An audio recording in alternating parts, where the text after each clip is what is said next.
বিকেলবেলা বন্ধুদের সাথে কথা বলতে বলতে রাস্তা দিয়ে হেঁটে যাচ্ছি। হাসি মজা করতে করতে যাচ্ছি, হঠাৎ কোথা থেকে একটা মেয়ে আসলো। মেয়েটা পিচ্ছি, হয়তো ক্লাস 5-এ বা 6-এ পড়ে।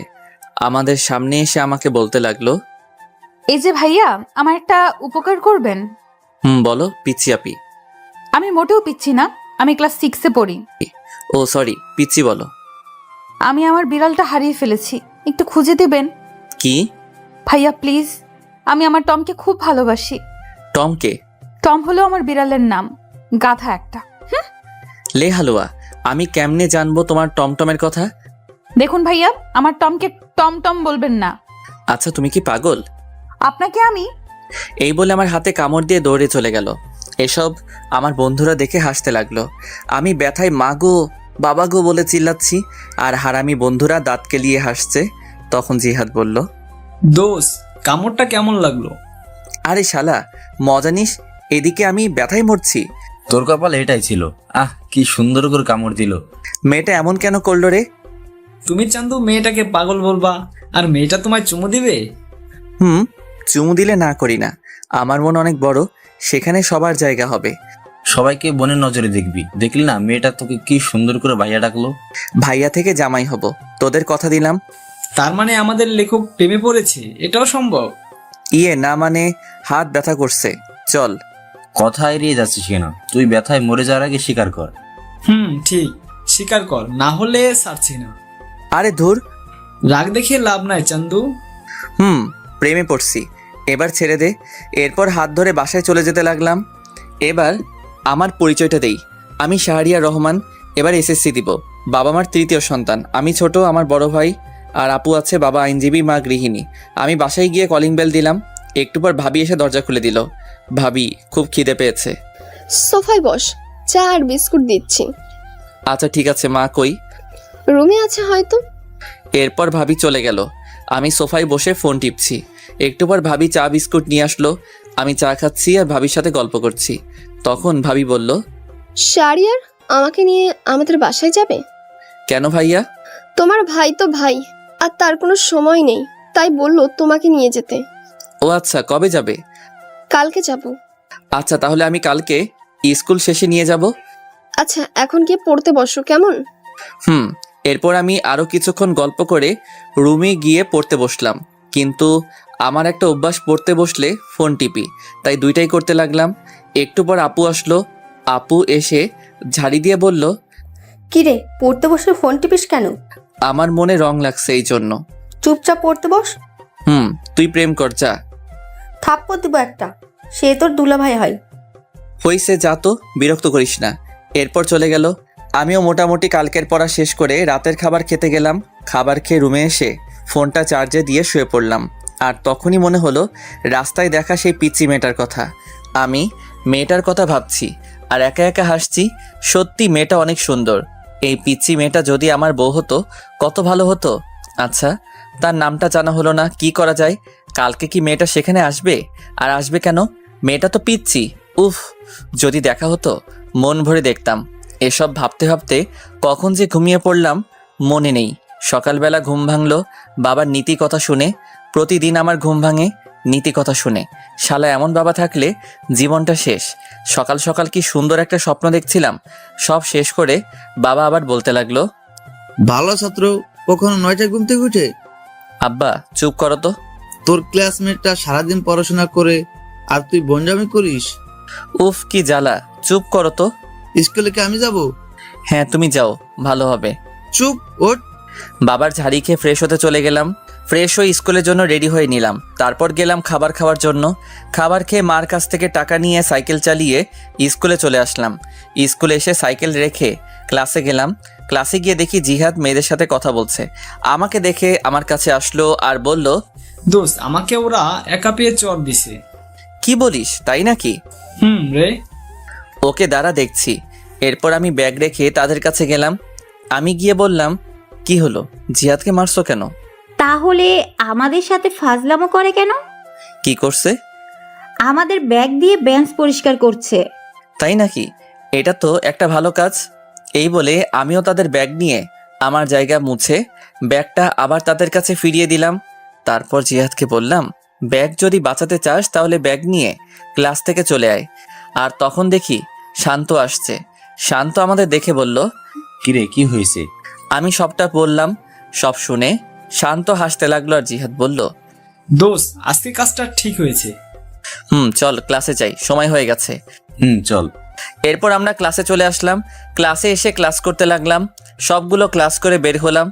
বের হয়ে তিনজন রাস্তার এক পাশ দিয়ে সাইকেল চালিয়ে যাচ্ছি। হঠাৎ দেখতে পেলাম কালকের মেয়েটিকে। মেয়েটি হেঁটে হেঁটে বাসার দিকে যাচ্ছে হয়তো। আমি মেয়েটির কাছে গিয়ে সাইকেল ব্রেক করলাম। আর মেয়েটি বলল, আপনি কালকের ভাইয়াটা না? কোথায় যাচ্ছ? বাসার দিকে যাচ্ছি, দেখতে পাচ্ছেন না? না, আমি তো কানা। এটাই ঠিক, আপনি কানা। চলো তোমাকে এগিয়ে দেই। না লাগবে না, আপনি যান। আরে চলো তো। মেয়েটিকে এক প্রকার জোর করে সাইকেলে তুললাম। তারপর মেয়েটির সাথে কথা বলতে বলতে সাইকেল চালাতে লাগলাম। আচ্ছা, তোমাকে তো এই এলাকায় আগে দেখিনি। আমার বাবা এই জায়গায় বদলি হয়েছে তাই। ও, তোমার নাম কি? আমার নাম নুসরাত জাহান ঐশী। আপনার? মাশাআল্লাহ, খুব সুন্দর নাম, শাহরিয়া রহমান। আমাকে এখানে নামিয়ে দেন। আমি ঐশীকে নামিয়ে দিলাম আর বললাম, কালকে একই জায়গায় অপেক্ষায় থাকবো আর বিকালে বের হব। আচ্ছা ঠিক আছে, আমি ছাদে আসবো। আল্লাহ হাফেজ। আল্লাহ হাফেজ। এরপর বিদায় দিয়ে মেয়েটা চলে গেল। আমি ঐশীর যাওয়ার দিকে চেয়ে আছি। হঠাৎ আমাকে শান্ত ধাক্কা দিয়ে বলল, এই যে লেখক চলে গেছে, এবার বাসার দিকে যাওয়া যাক। চলো। এরপর আমি বাসার দিকে যেতে লাগলাম। আর যেতে যেতে জিহাদ বলল, এত তাড়াতাড়ি সবকিছু কেমনে সম্ভব? আর এসব বাদ দে। কেন বাদ দিবে কেন? তুই প্রেম করবি, আমরা কি করবো? তোরা বসে বসে দেখবি। আগে আমাদের সেটিংটা করিয়ে দে, না হলে তোর প্রেমে ভেজাল লাগামু। দিবনি। জিহাদ, তোর জন্য ক্লাসের ওই বজ্জাত মেয়ে লাবিবা ঠিক আছে? ঠিক আছে। ওর সাথে রিলেশন করলে দিনে কয়টা যে চর খামু হিসাব নাই। এটাই আমি চাচ্ছি। এসব কথা বলতে বলতে বাসায় চলে আসলাম। বাসায় এসে ফ্রেশ হয়ে নিলাম। ফ্রেশ হয়ে খাবার খেয়ে রেডি হলাম। ভাবিকে তার বাবার বাসায় দিয়ে আসার জন্য আমি রেডি হয়ে রুম থেকে বের হলাম। ও মা, সোফায় তাকিয়ে দেখি ভাবি ব্যাগ নিয়ে বসে আছে। আমি অবাক হলাম, কারণ ভাবির রেডি হওয়া এত তাড়াতাড়ি কেমনে? হয়তো বাবার বাসা অনেকদিন পর যাবে, তাই হয়তো। এসব ভেবে ভাবির কাছে গেলাম। ভাবির কাছে যেতেই আমার হাতে বাইকের চাবি দিয়ে বলল, বাইক বের করো। তারপর মাকে বললাম, টাকা দাও। টাকা লাগবে না, তোর বাবার কাছে দিয়েছি। আরে আমাকে দাও। দরকার নাই। লে বাবা, বেড়াতে যাচ্ছি টাকা ছাড়া। তোর বাবার কাছে দিয়েছি। আরে শাড়িয়ার চলো তো। কিন্তু কথাটা শেষ করতে পারলাম না। ভাবি টেনে বাহিরে নিয়ে আসলো। আমি এরপর বাইক বের করলাম। তারপর ভাবির সামনে গেলাম। ভাবি উঠে বসলো আর উঠে আমার কাঁধে হাত রাখলো। আমি ভাবিকে নিজের বোনের মতো মনে করি। তারপর বাইক চালাতে লাগলাম। উদ্দেশ্য ভাবির বাসা। বাইক চালাচ্ছি, হঠাৎ করে বাইকের তেল শেষ হয়ে গেল। তারপর আর কি, বাইক কিছু দূর হাঁটিয়ে তেল ভরলাম, তবে টাকা ভাবি দিয়েছে। তারপর আবার চলতে শুরু করলাম। ভাবির বাসায় যেতে প্রায় বিকাল হয়ে গেল। তারপর গিয়ে আন্টি আঙ্কেলকে সালাম দিয়ে ভিতরে গেলাম। ভাবির একটা ছোট ভাই আছে আমার বয়সী, তার নাম আবির। গিয়ে দেখি শুয়ে শুয়ে ও ফোন টিপছে। আমাকে দেখেই বলল, কিরে কি খবর? আলহামদুলিল্লাহ, ভালো। তোর? চলছে কোনো মতে। তা প্রেম কয়টা করিস? বেশি না, মাত্র 3টা। তুই আর ভালো হবি না?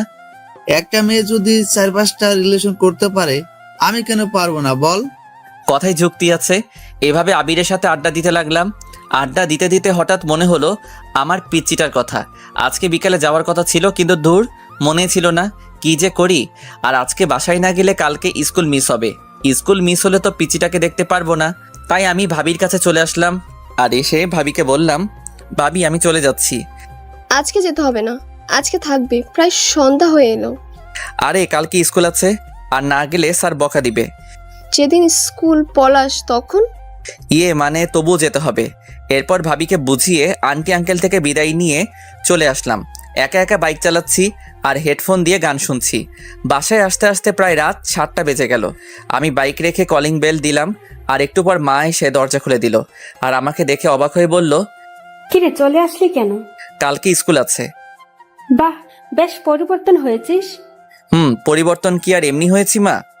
বিড়বিড় করে কি বলছিস? কই কিছু না, আমি রুমে যাচ্ছি, চা দিয়ে যেও। এই বলে রুমে চলে আসলাম। রুমে এসে ফ্রেশ হয়ে পড়তে বসলাম। একটু পর মা চা নিয়ে আসলো। আর আমি বললাম, আচ্ছা মা, আপু কি সারাদিন কথা বলে দুলাভাইয়ের সাথে? কি করবে এছাড়া? ওর এই সময়ে জামাইটাও বিদেশে, তাই কথা বলে। জামাই বিদেশে বলে সারাদিন কথা বলতে হয়? ও ও তুই বুঝবি না, পড়তে বস। এই বলে মা চলে গেল। ও, আপনাদের বলা হয় নাই, আপুর বিয়ে হয়েছে 1 বছর, আর আপুর বিয়ের 6 মাস পর দুলাভাই বিদেশে চলে যায়, আর আপু এখন প্রেগনেন্ট, তাই এরকমটা বললাম। আমি চা খাচ্ছি আর ফোন টিপছি। পড়তে বসলে ফোন টিপতে ইচ্ছে করে, তবুও কিছুক্ষণ পরে রাতের খাবার খেয়ে শুয়ে পড়লাম। শুয়ে শুয়ে কিছুক্ষণ ফোন টিপে চার্জে দিয়ে ঘুমিয়ে পড়লাম। সকালে প্রতিদিনের মতো বাবার নীতিকথা শুনে ঘুম ভাঙলো। তারপর উঠে ফ্রেশ হয়ে নিলাম। ফ্রেশ হয়ে রেডি হয়ে খাবার খেতে গেলাম। খাবার খেয়ে বাইকটা বের করলাম, কারণ আজকে বাইক দিয়ে যাব, যেহেতু বাইকের চাবি আমার কাছে। আমি জিহাদকে কল দিয়ে বললাম মোড়ে দাঁড়াতে, শান্তকে নিয়ে। এরপর আমি মোড়ে আসলাম। মোড়ে এসে তাদের সাথে নিয়ে স্কুলে চলে আসলাম। স্কুলে এসে যথাক্রমে ক্লাস করতে লাগলাম। ক্লাস শেষ করে বের হলাম, আর আমি বললাম দোস্ত তোরা হেঁটে আয়, আমি তোর ভাবিকে বাসায় দিয়ে আসি। আচ্ছা, কিন্তু জিহাদ কই? আমি দূরে তাকিয়ে দেখি একটা মেয়ের সাথে কথা বলছে। আমি ডাক দিলাম। আমি ডাক দিতেই হেসে দিল। আমাদের বোঝার বাকি রইল না, জিহাদ পটানোর চেষ্টা করছে। আমি শান্তকে বললাম তুই জিহাদকে নিয়ে আয়, আমি যাচ্ছি। ঠিক আছে। এরপর আমি বিদায় দিয়ে চলে আসলাম ঐশীর স্কুলের সামনে। এসে দেখি ঐশী স্কুলের সামনের দোকান থেকে ফুচকা খাচ্ছে। আমি দূর থেকে ফুচকা খাওয়া দেখছি আর একা একা হাসছি। হঠাৎ 2টা ছেলে এসে প্লেট নিল আর ঐশীর হাত ধরতে লাগলো। আমি এটা দেখে বাইক নিয়ে ঐশীর সামনে গেলাম আর বললাম উঠো। ঐশী আমাকে দেখে হাসি দিল, তারপর উঠে বসলো। আমি ফুচকার টাকা দিয়ে চলে আসলাম। ছেলেগুলো আর কিছু বলল না। আমি একটা পার্কে নিয়ে আসলাম আর এসে একটা জায়গায় বসলাম। আর তখন ঐশী বলল কালকে বিকেলে আসেননি কেন? আসলে ভাবিকে নিয়ে তার বাবার বাসায় গিয়েছিলাম। ও আচ্ছা, আমাকে বাসার সামনে নামিয়ে দিয়ে আসেন, দেরি হলে মা বকা দিবে। আচ্ছা, কিছু খাবে? না, খাবো না। জানেন মা আমাকে বাসায় একটুও সময় দেয় না, বাবাও না, আমি একা। কেন, আমি আছি তো। আজকে আমি খুব ভয় পেয়েছিলাম। আমি থাকতে তোমার কিছু হবে না, ছায়া হয়ে পাশে থাকবো। আমার বন্ধু হবেন? কি মনে হয়? বন্ধু তাহলে। বাসায় তোমার আম্মু কি করে? সারাদিন ফোনে মিটিং নিয়ে থাকে আর আমাকে একটু একটু বকা দেয়। ও, চিন্তা করো না, তোমার ফোন আছে। আমার সময় কাটানোর জন্য বাবা আমাকে গেমস খেলার জন্য কিনে দিয়েছে। তোমার নাম্বারটা দিবা? নাম্বার তো মুখস্থ নাই। তাহলে আমারটা নাও। এই বলে আমি ব্যাগ থেকে কাগজ বের করে নাম্বারটা লিখে দিলাম। এরপর ঐশীকে নিয়ে তার বাসার সামনে নামিয়ে দিলাম। নামিয়ে দিয়ে বিদায় দিয়ে চলে আসলাম। আর আসার সময় বললাম কল দিতে। এরপর আমি জিহাদ আর শান্তর কাছে চলে আসলাম। আমি কিছু দূর আসতেই দেখি শান্ত আর জিহাদ হেঁটে হেঁটে এদিকে আসছে। আমি গিয়ে তাদের সামনে ব্রেক করলাম আর উঠতে বললাম। এরপর ওদের নিয়ে ঘুরতে লাগলাম। কিছুক্ষণ ঘুরে ওদের বাসায় নামিয়ে দিয়ে আমি আমার বাসায় চলে আসলাম। বাসায় এসে ফ্রেশ হয়ে খাবার খেয়ে বিছানায় শুয়ে পড়লাম। আর তখনই আমার ফোনে একটা কল আসলো। আমি ফোনটা বের করে দেখি অচেনা নাম্বার। আমি ফোন রিসিভ করলাম। ওপাশ থেকে বলল আমি ঐশী। ও তুমি? এতক্ষণ তোমার কথাই মনে করছিলাম। কেন? আমাকে তুমি করে না বললে কল কেটে দিব। আচ্ছা, তুমি করে বলবো। গুড। খেয়েছো? তুমি? জানো মা যেন কার সাথে কথা বলে। কার সাথে বলে তুমি জিজ্ঞেস করো নাই? করেছি, মা আমাকে বকা দিছে। থাক, আর জিজ্ঞেস করো না, তোমার সবকিছু আমাকে বলবা। আচ্ছা, তুমি কিন্তু আমি ছাড়ার কারোর সাথে কথা বলবে না। আচ্ছা, বলবো না। এখন একটু ঘুমাও। এখন ঘুমালে বিকালে উঠতে পারবো না। তাহলে? আমার সাথে কথা বলতে হবে। এই টাকা নেই তো। আমার এই নাম্বারে ইমো খোলা, কল দাও। আচ্ছা, দিচ্ছি। এরপর ঐশী আমার ইমোতে কল দিল আর আমি কথা বলতে লাগলাম। বিকাল পর্যন্ত কথা বললাম। মেয়েটা এত কথা বলতে পারে। এরপর বিকালে বের হলাম আর ফোন দিয়ে জিহাদ আর শান্তকে আসতে বললাম। আমি বের হলাম সাইকেল নিয়ে। তারপর জিহাদ আর শান্তকে নিয়ে ওদের বাসার সামনে আসলাম। আমি এসে কল দিলাম আর বললাম সাদে আসতে। একটু পর সাদে এসে কল দিল। আমি দূর থেকে দেখছি আর কথা বলছি। এভাবে চলে 1টা বছর। আমি এসএসসি দিলাম আর মোটামুটি ভালো রেজাল্ট করলাম। আর এখন ঐশী এখন আমাকে ছাড়া কিছু বোঝে না, কিন্তু এখনো পর্যন্ত ভালোবাসি কথা বললো না। আমি নতুন কলেজে ভর্তি হলাম, 3জন একই কলেজে ভর্তি হলাম। আর আপুর একটা ছেলে হয়েছে আর ভাবিও প্রেগনেন্ট। এইভাবে চলছিল দিনকাল। একদিন আমি ফোন রেখে কলেজে চলে গিয়েছিলাম আর সবার সাথে আড্ডা দিয়ে বিকালবেলা বাসায় ফিরলাম। বাসায় ফিরে ফোন হাতে নিয়ে দেখি 78টা মিস কল। আমি সাথে সাথে কল দিলাম আর কল দিতেই কল ধরলো। ওপাশ থেকে কান্নার আওয়াজ আসছে। আমি বুঝতে পারলাম আমার পিচিটা কান্না করছে। এই তুমি আজকে স্কুলে আসলে না কেন? তোকে আমি সকালে কল দিয়েছি, ধরিস নাই কেন? আসলে ফোন রেখে কলেজে গিয়েছিলাম তাই। তোর উপর রাগ করে স্কুলে যাইনি। সরি, এই কানে ধরছি, আর হবে না। কিন্তু ঐশী কান্না করছেই, এবারের মতো ক্ষমা করো। আজকে আমার জন্মদিন, তাই আজকে আসবা তুমি। আচ্ছা ঠিক আছে। তোমার বন্ধুদের নিয়ে আসবে। এবার হাসো। হয়েছে, পাম দিতে হবে না। এরপর তার সাথে কথা বলা শেষ করে বিকেলবেলা বের হলাম। তারপর জিহাদ আর শান্তকে আসতে বললাম আর ওদের নিয়ে মার্কেটে আসলাম। মার্কেটে এসে একটা উপহার কিনলাম, কিনে বের হলাম। তারপর বাইক নিয়ে চলে আসলাম। আমরা বাইক পার্ক করে ভিতরে গেলাম, গিয়ে দেখি ঐশী তার বান্ধবীদের সাথে কথা বলছে। আমাদের আসতে দেখে আমাদের কাছে আসলো আর এসে বলতে লাগলো, এত দেরি হলো কেন? আসলে রাস্তায় অনেক জ্যাম। হয়েছে, আর বলতে হবে না, চলো ভেতরে যাই। চলো। এরপর আমরা ভিতরে গেলাম। ঐশী তার মা বাবার সাথে পরিচয় করিয়ে দিল, কিন্তু আমি ওর মায়ের সাথে কথা বলে তেমন ভালো মানুষ মনে হলো না, একটু অহংকারী। ওর বাবা অনেক ভালো মানুষ, আমাদের সাথে বেশ আড্ডা দিতে লাগলো। এইভাবে চলে গেল বেশ কিছুক্ষণ। তারপর কেক কাটা হলো। কেক কাটার পর ঐশী সবাইকে কেক খাইয়ে দিল। যখন আমার কাছে আসলো তখন কানের কাছে এসে বলল, এখন কেক খান, পরে আপনার কপালে মায়ের আছে, সকালেরটা ভুলিনি। ইয়ে না মানে। এরপর ঐশী আমাকে কেক খাইয়ে দিল, তারপর চলে গেল। তারপর আমরা খাওয়া দাওয়া করলাম, সবাই চলে যেতে লাগলো বিদায় দিয়ে। তাই আমরাও চলে যাওয়ার জন্য আঙ্কেলের কাছ থেকে বিদায় দিলাম। বিদায় দিয়ে ঐশীর কাছে আসলাম। ঐশীর কাছে এসে বললাম, যাচ্ছি তাহলে। তখন আমাকে একটা নীরব জায়গায় টেনে নিয়ে আসলো আর এসে আমাকে কিল ঘুষি মারতে লাগলো। আমি এসব কাণ্ড দেখে একা একা হাসছি। আর কোনো দিন যদি দেখি আমার সাথে এমন করতে। আর করব না, এবার খুশি? খুশি, সাবধানে যেও। এরপর বিদায় দিয়ে চলে আসলাম।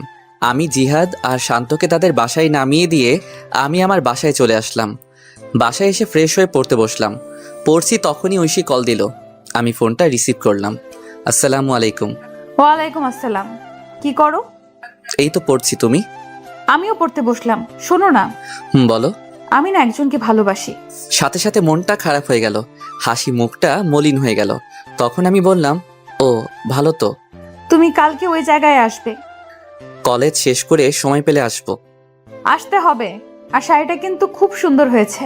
ধন্যবাদ। কালকে স্কুলে যাব না, বুঝলে? আচ্ছা ঠিক আছে। এরপর আরও কিছু কথা বলে ফোনটা রেখে দিলাম আর বলতে লাগলাম, আমি যে তোমায় বড্ড বেশি ভালোবাসি, কেন বুঝতে পারো না? আমার চোখের সামনে অন্য কারো হাত ধরে বলবে এটা আমার ভালোবাসার মানুষ। কালকে এই দৃশ্য আমার জন্য অপেক্ষা করছে না, আমি পারবো না তোমায় ছাড়া থাকতে। এই বলে নিজের হাত কেটে ফেললাম। নিজের হাত থেকে যতটা না ব্যথা অনুভব হচ্ছে তার চেয়ে বেশি কষ্ট হয়েছিল। মনে হচ্ছিল এখনই যদি মারা যেতাম হয়তো সব কিছু ঠিক হতো, এটাই ভালো হতো। হঠাৎ মনে হলো কেউ আসছে আমার রুমে। আমি তাড়াতাড়ি করে রুম থেকে ব্যান্ডেজ নিয়ে ওয়াশরুমে চলে গেলাম। ওয়াশরুমে গিয়ে ব্যান্ডেজ করে বের হলাম। বের হতেই আমাকে মা বলতে লাগলো, কি রে, তোর হাতে কি হয়েছে? আসলে পড়ে গেছিলাম তো তাই। দেখে চলবি না, কি যে করিস। মা কিছু হবে না, তুমি যাও, আর আমি খেয়ে আসছি। খাবো না? আচ্ছা। এরপর মা চলে গেল। আমি বিছানায় শুয়ে পড়লাম। শুয়ে শুয়ে ঐশীর কথা ভাবছি। মেয়েটা কি সত্যি আমাকে ছেড়ে চলে যাবে? তাকে ছাড়া কি করে থাকবো? এসব ভাবতে ভাবতে কখন যে ঘুমিয়ে পড়লাম মনে নেই। সকালবেলা ঘুম থেকে উঠে ফ্রেশ হয়ে রেডি হয়ে নিলাম। তারপর অল্প খাবার খেয়ে কলেজে চলে আসলাম। আসলে সব কিছু করছি আগের মতো, কিন্তু ওই যে মন ভালো না থাকলে কিছু ভালো লাগে না। কলেজে গিয়ে চুপচাপ বসে আছি আর সবার সাথে হাসি মুখে কথা বলছি। এভাবে কলেজের ক্লাস শেষ করে বন্ধুদের সাথে করে নিয়ে সেই জায়গায় চলে আসলাম। আসতে অনেকটা দেরি হয়েছে। আমি এসে দেখি একটা পিচ্চি মেয়ে শাড়ি পরে বসে আছে। আমি ভালো করে দেখলাম এটা আমারই পিচ্চি। পাগলিটাকে আজ খুব সুন্দর লাগছে। কাজল কালো দুটি চোখ, পাতলা দুটি ঠোঁটে হালকা লিপস্টিক আর হাতে কাচের চুড়ি, দেখতে বউ বউ লাগছে। আমি কাছে গেলাম। আমি যেতেই আমার থেকে মুখ ঘুরিয়ে বসে পড়ল। এসব আমার বন্ধুরা দেখে হাসতে হাসতে অন্য পাশে চলে গেল। আমি ঐশীর সামনে গিয়ে বললাম, এই কলেজে ক্লাস ছিল। তোর হাতে কি হয়েছে? হাতে ব্যান্ডেজ কেন? ইয়ে মানে কেটে গেছে। আমার তো কাটা মনে হচ্ছে না, অন্য কিছু মনে হচ্ছে। আরে বাদ দাও, তোমার ভালোবাসার মানুষটা কই? কুত্তা, তুই বুঝতে পারিস না আমি তোকে ভালোবাসি? এই বলে আমাকে জড়িয়ে ধরলো শক্ত করে। আমিও শক্ত করে জড়িয়ে ধরলাম। আমি জানি তুমি আমার জন্য পাগলামি করছো। তুমি কি করে বুঝতে পারলে? হার্টে কানেক্টেড, বুঝলে? বুঝতে পারছি, এবার ছাড়ো। না, আর একটু। এটা পার্ক কিন্তু। তখন জিহাদ বলতে লাগলো, সবাই ফ্রিতে সিনেমা দেখছে। আমি কথাটা শুনে ছেড়ে দিলাম। আর ঐশী বলল, আমার চকলেট কই? মনে নেই, কি? যাওয়ার সময় কিনে দিব। এবার খুশি? এবার চলো একটু ঘুরবো। এরপর জিহাদ আর শান্ত চলে গেল। তাদের নাকি বাসায় কাজ আছে। আমি ঐশীকে নিয়ে বিকাল পর্যন্ত ঘুরে তাকে একটা রিকশায় তুলে দিয়ে বাসায় চলে আসলাম। বাসায় এসে আপু ঝাড়ি দিতে শুরু করলো। কলেজ কি মাত্র শেষ হলো? আড্ডা দিছি। এত আড্ডা কিসের? আমি কোনো কথা না বলে রুমে গিয়ে ফ্রেশ হয়ে নিলাম। তারপর মাকে বললাম খাবার দিতে। এরপর আমি খাবার খেয়ে ছাদে এসে ঐশীকে কল দিলাম। কল হতেই কল ধরলো। আমি ঐশীর সাথে কথা বলতে লাগলাম। এভাবে চলছিল আমাদের দুষ্টু মিষ্টি ভালোবাসা। 2 বছর পর আমি ইন্টার পরীক্ষা দিয়ে বেকার বসে আছি, আর ওদিকে ঐশী এবার ক্লাস 9-এ উঠেছে। তাই সারাদিন ঐশীর সাথে কথা বলি। একদিন রাতে ঘুমিয়ে আছি, হঠাৎ আমার ফোনে কল আসলো। আমি ফোনটা হাতে নিয়ে দেখি ঐশী ফোন দিয়েছে। আমি ঘুম ঘুম চোখে রিসিভ করলাম। রিসিভ করতেই ওপাশ থেকে কান্নার শব্দ ভেসে আসলো। আমি কান্নার শব্দ পেয়ে বিছানা থেকে উঠে বসলাম আর বলতে লাগলাম, এই কান্না করছো কেন? আমাকে বাঁচাও, আমার মা বাবা আমাকে মেরে ফেলবে। মানে কি বলো? তুমি এখন কোথায়? আমি এখন এই জায়গায় লুকিয়ে বসে আছি, বাবা মা আমাকে খুঁজছে। আমি এখনই আসছি। এই বলে আমি ফোন কেটে দিয়ে রেডি হয়ে সাইকেল নিয়ে চলে আসলাম। এসে সেই জায়গায় আসলাম, আর আমাকে দেখে ঐশী আমার সাইকেলে উঠে বসলো আর বলতে লাগলো, তাড়াতাড়ি চলো। আমি তাড়াতাড়ি সাইকেল চালাতে লাগলাম। তখন একবার পিছনে তাকিয়ে দেখি একটা গাড়ি জোরে আমাদের দিকে আসতে লাগলো। আর তখন ঐশী বলতে লাগলো, এই তারা এসে পড়লো, তাড়াতাড়ি যাও। আমি সাইকেল জোরে চালাতে লাগলাম আর সোজা স্টেশনে আসলাম। দেখি একটা ট্রেন ছেড়ে যাচ্ছে। আমি সাইকেল থেকে নেমে ঐশীকে নিয়ে চলন্ত ট্রেনে উঠে পড়লাম। আর তাকিয়ে দেখি ঐশীর বাবা মা গাড়ি থেকে নেমে বলতে লাগলো, দেখ, মেয়েটা চলে গেল, এবার সবকিছু পুলিশকে না বললেই হয়। এদিকে আমি ট্রেনে উঠে হাঁপাতে লাগলাম আর ঐশীও হাঁপাতে লাগলো। আমি ট্রেনের ভিতরে গেলাম আর একটা ফাঁকা জায়গা দেখে ঐশীকে নিয়ে বসে পড়লাম। অনেকক্ষণ চুপ থাকার পর আমি বললাম, কি হয়েছে আমাকে সব বলো।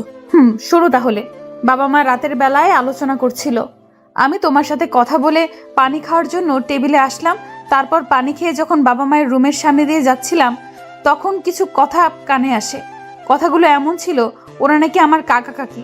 আমার যখন 1 বছর ছিল তখন নাকি আমার বাবা মা মারা যায় অ্যাক্সিডেন্টে। আর আমার বাবার সব সম্পত্তি আমার নামে হওয়ায় আমার কাকা কাকি আমাকে লালন পালন করছে। আর কালকে নাকি আমাকে জোর করে দলিলে সাইন করাবে, আর সাইন না করলে মেরে ফেলতে পারে।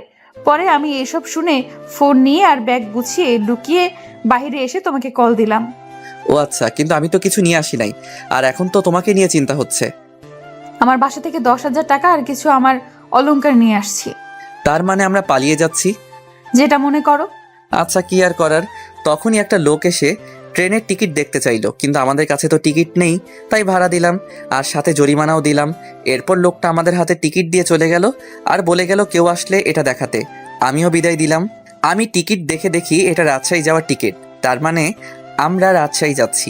তখনই ঐশী বলল, এই খুব ঘুম পাচ্ছে। ঘুমাও। ঐশী আমাকে জড়িয়ে ধরে ঘুমিয়ে পড়লো। আমিও কখন যে ঘুমিয়ে পড়লাম মনে নেই। ঘুম ভাঙলো ঐশীর ডাকে। এই আমরা চলে আসছি, ওঠো। তারপর আমরা ট্রেন থেকে নেমে কোথায় যাব কিছু বুঝতে পারছি না। আগে একটা বাসা ঠিক করা দরকার। তারপর স্টেশন থেকে বেরিয়ে এক পাশ দিয়ে হাঁটতে লাগলাম।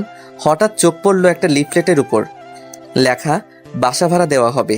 আমি লিফলেটের নিচে থাকা নাম্বারে কল দিলাম। কিছুক্ষণ কল হতেই কল ধরলো। আসসালামু আলাইকুম। ওয়ালাইকুম আসসালাম। জি, বাসা ভাড়ার জন্য ফোন দিলাম। ও, বিবাহিত ছাড়া ভাড়া দেওয়া হয় না? জি, আমরা বিবাহিত। তাহলে এখন তো সকাল 7টা বাজে, আপনি 10টায় আসেন আর সাথে করে বিয়ের কাবিননামা নিয়ে আসবেন। জি আচ্ছা, ধন্যবাদ আপনাকে। এরপর ফোন কেটে দিলাম। ফোন কেটে দিয়ে ঐশীকে বললাম, বিয়ে করা লাগবে। চলো কাজী অফিসে। আরে সাক্ষী লাগবে না, টাকা দিলে সব হয়, চলো তো। এরপর একজনকে জিজ্ঞেস করে কাজী অফিসের দিকে যেতে লাগলাম। তারপর পৌঁছে গেলাম। গিয়ে দেখি আমাদের মতো আরো এক কাপল বিয়ে করার জন্য আসছে। আমাদের দেখে ওখানের ছেলে বলল, ভাই কি বিয়ে করবেন? ভাই কেন? আপনি আমার বিয়ের সাক্ষী হয়ে যান আর আমি আপনারটা। আচ্ছা। কাজীকে বুঝতে দিবেন না আমাদের মধ্যে পরিচয় নেই, না হলে বেশি টাকা চাইবে। ওকে। এরপর আমরা ভিতরে গেলাম। ভিতরে গিয়ে একে একে বিয়েটা সেরে ফেললাম। বিয়ে শেষ করে প্রমাণস্বরূপ ফোনে পিক তুলে নিলাম। তারপর বিদায় দিয়ে আমরা আমাদের মতো চলে আসলাম। আর তখন ঐশী বলল, এই খুব খিদে পেয়েছে। আমারও খুব খিদে পেয়েছে, চলো। আমরা একটা রেস্টুরেন্টে আসলাম আর সকালে নাস্তা করে সেই লোকের দেওয়া ঠিকানায় চলে আসলাম। আর এসে লোকটাকে আবার কল দিলাম, আঙ্কেল আমি আপনার বাসার সামনে দাঁড়িয়ে আছি। আচ্ছা দাঁড়াও, আসছি। একটু পর একটা লোক আসলো। চলো তোমাদের রুমটা দেখাই। এরপর লোকটা আমাদের রুম দেখাতে লাগলো। ভাড়া 3,000 টাকা সব মিলিয়ে। ও আচ্ছা, তা আঙ্কেল আমরা আজকে উঠবো। আচ্ছা, সমস্যা নেই। আমি আঙ্কেলকে 2,000 টাকা দিয়ে দিলাম। উনি বেশ খুশি হলো। তারপর আমার হাতে চাবি দিয়ে চলে গেল। আমি আর ঐশী মিলে রুমটা পরিষ্কার করতে লাগলাম।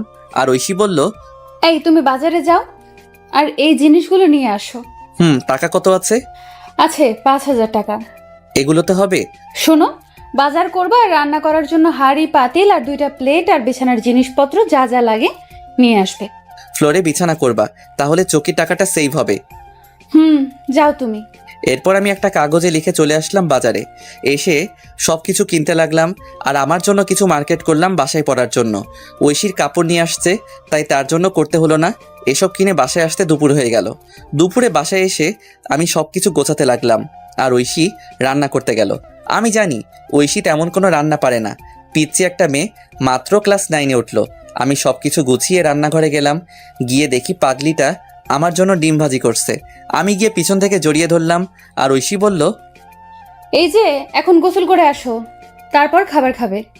কি ডিম ভাজি করেছো? আসলে আমি ডিম ভাজি ছাড়া আর কিছুই পারি না। দূর পাগলি, আমার সমস্যা হবে না। তারপর গোসল করতে গেলাম। গোসল শেষ করে বের হয়ে দেখি পাগলিটা আমার জন্য খাবার নিয়ে বসে আছে। আমিও গিয়ে বসে পড়লাম। খাইয়ে দাও। তুমি পিচ্ছি যে খাইয়ে দেব? আমি পিচ্ছি, আমাকে খাইয়ে দাও। ও তাই? এরপর আমি ঐশীকে খাইয়ে দিতে লাগলাম। ঐশীও আমাকে খাইয়ে দিতে লাগলো। খাওয়া দাওয়া শেষ করে বিছানায় শুয়ে পড়লাম। আমি শুয়ে শুয়ে ভাবছি আমাকে কোনো কাজ করতে হবে। যেভাবেই হোক। তখনই ঐশী আসলো। সোজা আমার বুকে এসে বলল, এই আমার না পড়াশোনা করে ডাক্তার হতে ইচ্ছে করে। ঠিক আছে, আমি তোমার স্বপ্ন পূরণ করব ইনশাল্লাহ। এবার চুপ করে ঘুমিয়ে পড়ো। মাথায় হাত বুলিয়ে দাও। আচ্ছা, এবার তো ঘুমাও। এরপর ঐশী আমাকে মাথায় হাত বুলিয়ে দিতে লাগলো। আমি কখন যে ঘুমিয়ে পড়লাম মনে নেই। যখন ঘুম ভাঙলো তখন দেখি পাগলিটা আমাকে জড়িয়ে ধরে ঘুমিয়ে আছে। আমি ডাক দিলাম না। ঠোঁটের উপর চুলগুলো এসে দোলা দিচ্ছে। আমি আর লোভ সামলাতে পারলাম না, দখল করে নিলাম ঐশীর ঠোঁটগুলো। একসময় ঐশীও আমাকে রেসপন্স দিতে লাগলো। আমি তার রেসপন্স পেয়ে পাগলের মতো চুমু দিতে লাগলাম। আমি পাগলের মতো আদর করেই যাচ্ছি, কিন্তু একসময় মনে হলো কাজটা ঠিক হচ্ছে না। ঐশী এখনো ছোট, তাকে এই সময় এটা করা ভালো হচ্ছে না। আমি আদর করা বাদ দিয়ে শক্ত করে জড়িয়ে ধরলাম। আর আমার এসব অবস্থা দেখে ঐশী বলল, এই কি হলো? এটা ঠিক হচ্ছে না। কেন? আমি তোমার বিয়ে করা বউ। যদি বাচ্চা পেটে আসে তাহলে তুমি নিজেকে সামলাবে নাকি পেটের বাচ্চাকে সামলাবে? কিন্তু আমি যে চাই। আগে তুমি বড় হও সেদিন। আমি এখন যথেষ্ট বড় হয়েছি। আরো বড় হতে হবে। কলেজে উঠো তারপর। এতদিন পারবে না থাকতে? চুপ। আর একটা ওর কথা না। আমি বাইরে যাব। কেন? কালকে তোমার স্কুলে ভর্তি করতে যাব আর কাজ খুঁজতে। আমার গলার হারটা নিয়ে যাও, না হলে ভর্তি হব কিভাবে?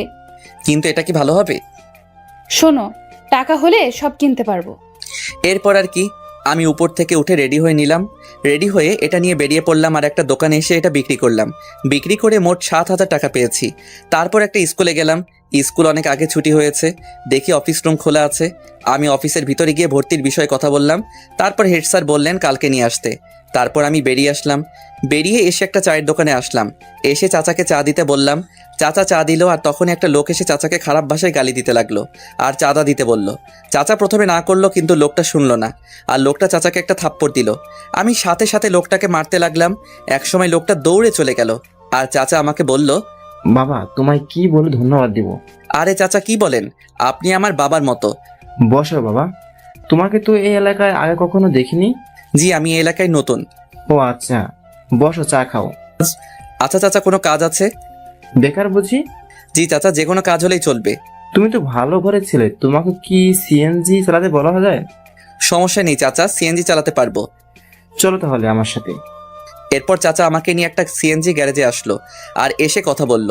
কথা বলে আমার হাতে সিএনজি এর চাবি দিল। আর একটা লোক এসে আমাকে সিএনজি চালানো শিখিয়ে দিল। এসব করতে করতে সন্ধ্যা হয়ে গেল।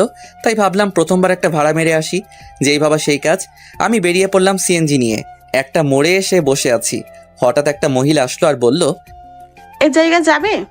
আমি বললাম, জি ওঠেন। মহিলাটি উঠলো। আমি বললাম, আমি তো তেমন চিনি না, আপনি একটু দেখিয়ে দিলে ভালো হতো। ওকে, সমস্যা নেই। এরপর মহিলাটা আমাকে রাস্তা দেখিয়ে দিল। আমি মহিলাটির জায়গায় নামিয়ে দিলাম। তারপর মহিলাটি আমাকে 100 টাকা দিল। আন্টি, আমি তো ভাড়া জানি না। আরে ভাড়া 80 টাকা, আর তুমি 100 টাকা রেখে দাও। না আন্টি, আমার কাছে 20 টাকা আছে, নিন। এই বলে আমি 20 টাকা দিয়ে চলে আসলাম। এভাবে রাত 10টা পর্যন্ত ভাড়া মারলাম। মোট 400 টাকা ভাড়া মারলাম। তারপর সিএনজি জমা দিলাম, আর 150 টাকা সিএনজির মালিককে দিয়ে আমি বাসায় চলে আসলাম। বাসায় আসার আগে কিছু চকলেট নিলাম। বাসায় এসে দেখি পাগলিটা খাবার নিয়ে বসে আছে। আমাকে দেখে বলল, এতক্ষণ কই ছিলা? কাজে। যাও ফ্রেশ হয়ে আসো। আর তোমার শরীরের এই অবস্থা কেন? আরে কিছু না, বলো বলছি। আমি সিএনজি চালাই। এই কথা শুনে ঐশী কান্না করতে লাগলো। আমি বললাম, এই পাগলি কান্না করো কেন? তুমি আমার জন্য এত কষ্ট করছো? খুব ভালোবাসি যে। আমিও খুব ভালোবাসি পাগল। আমি ফ্রেশ হয়ে আসি পাগলি, এত কান্না করে না। যাও।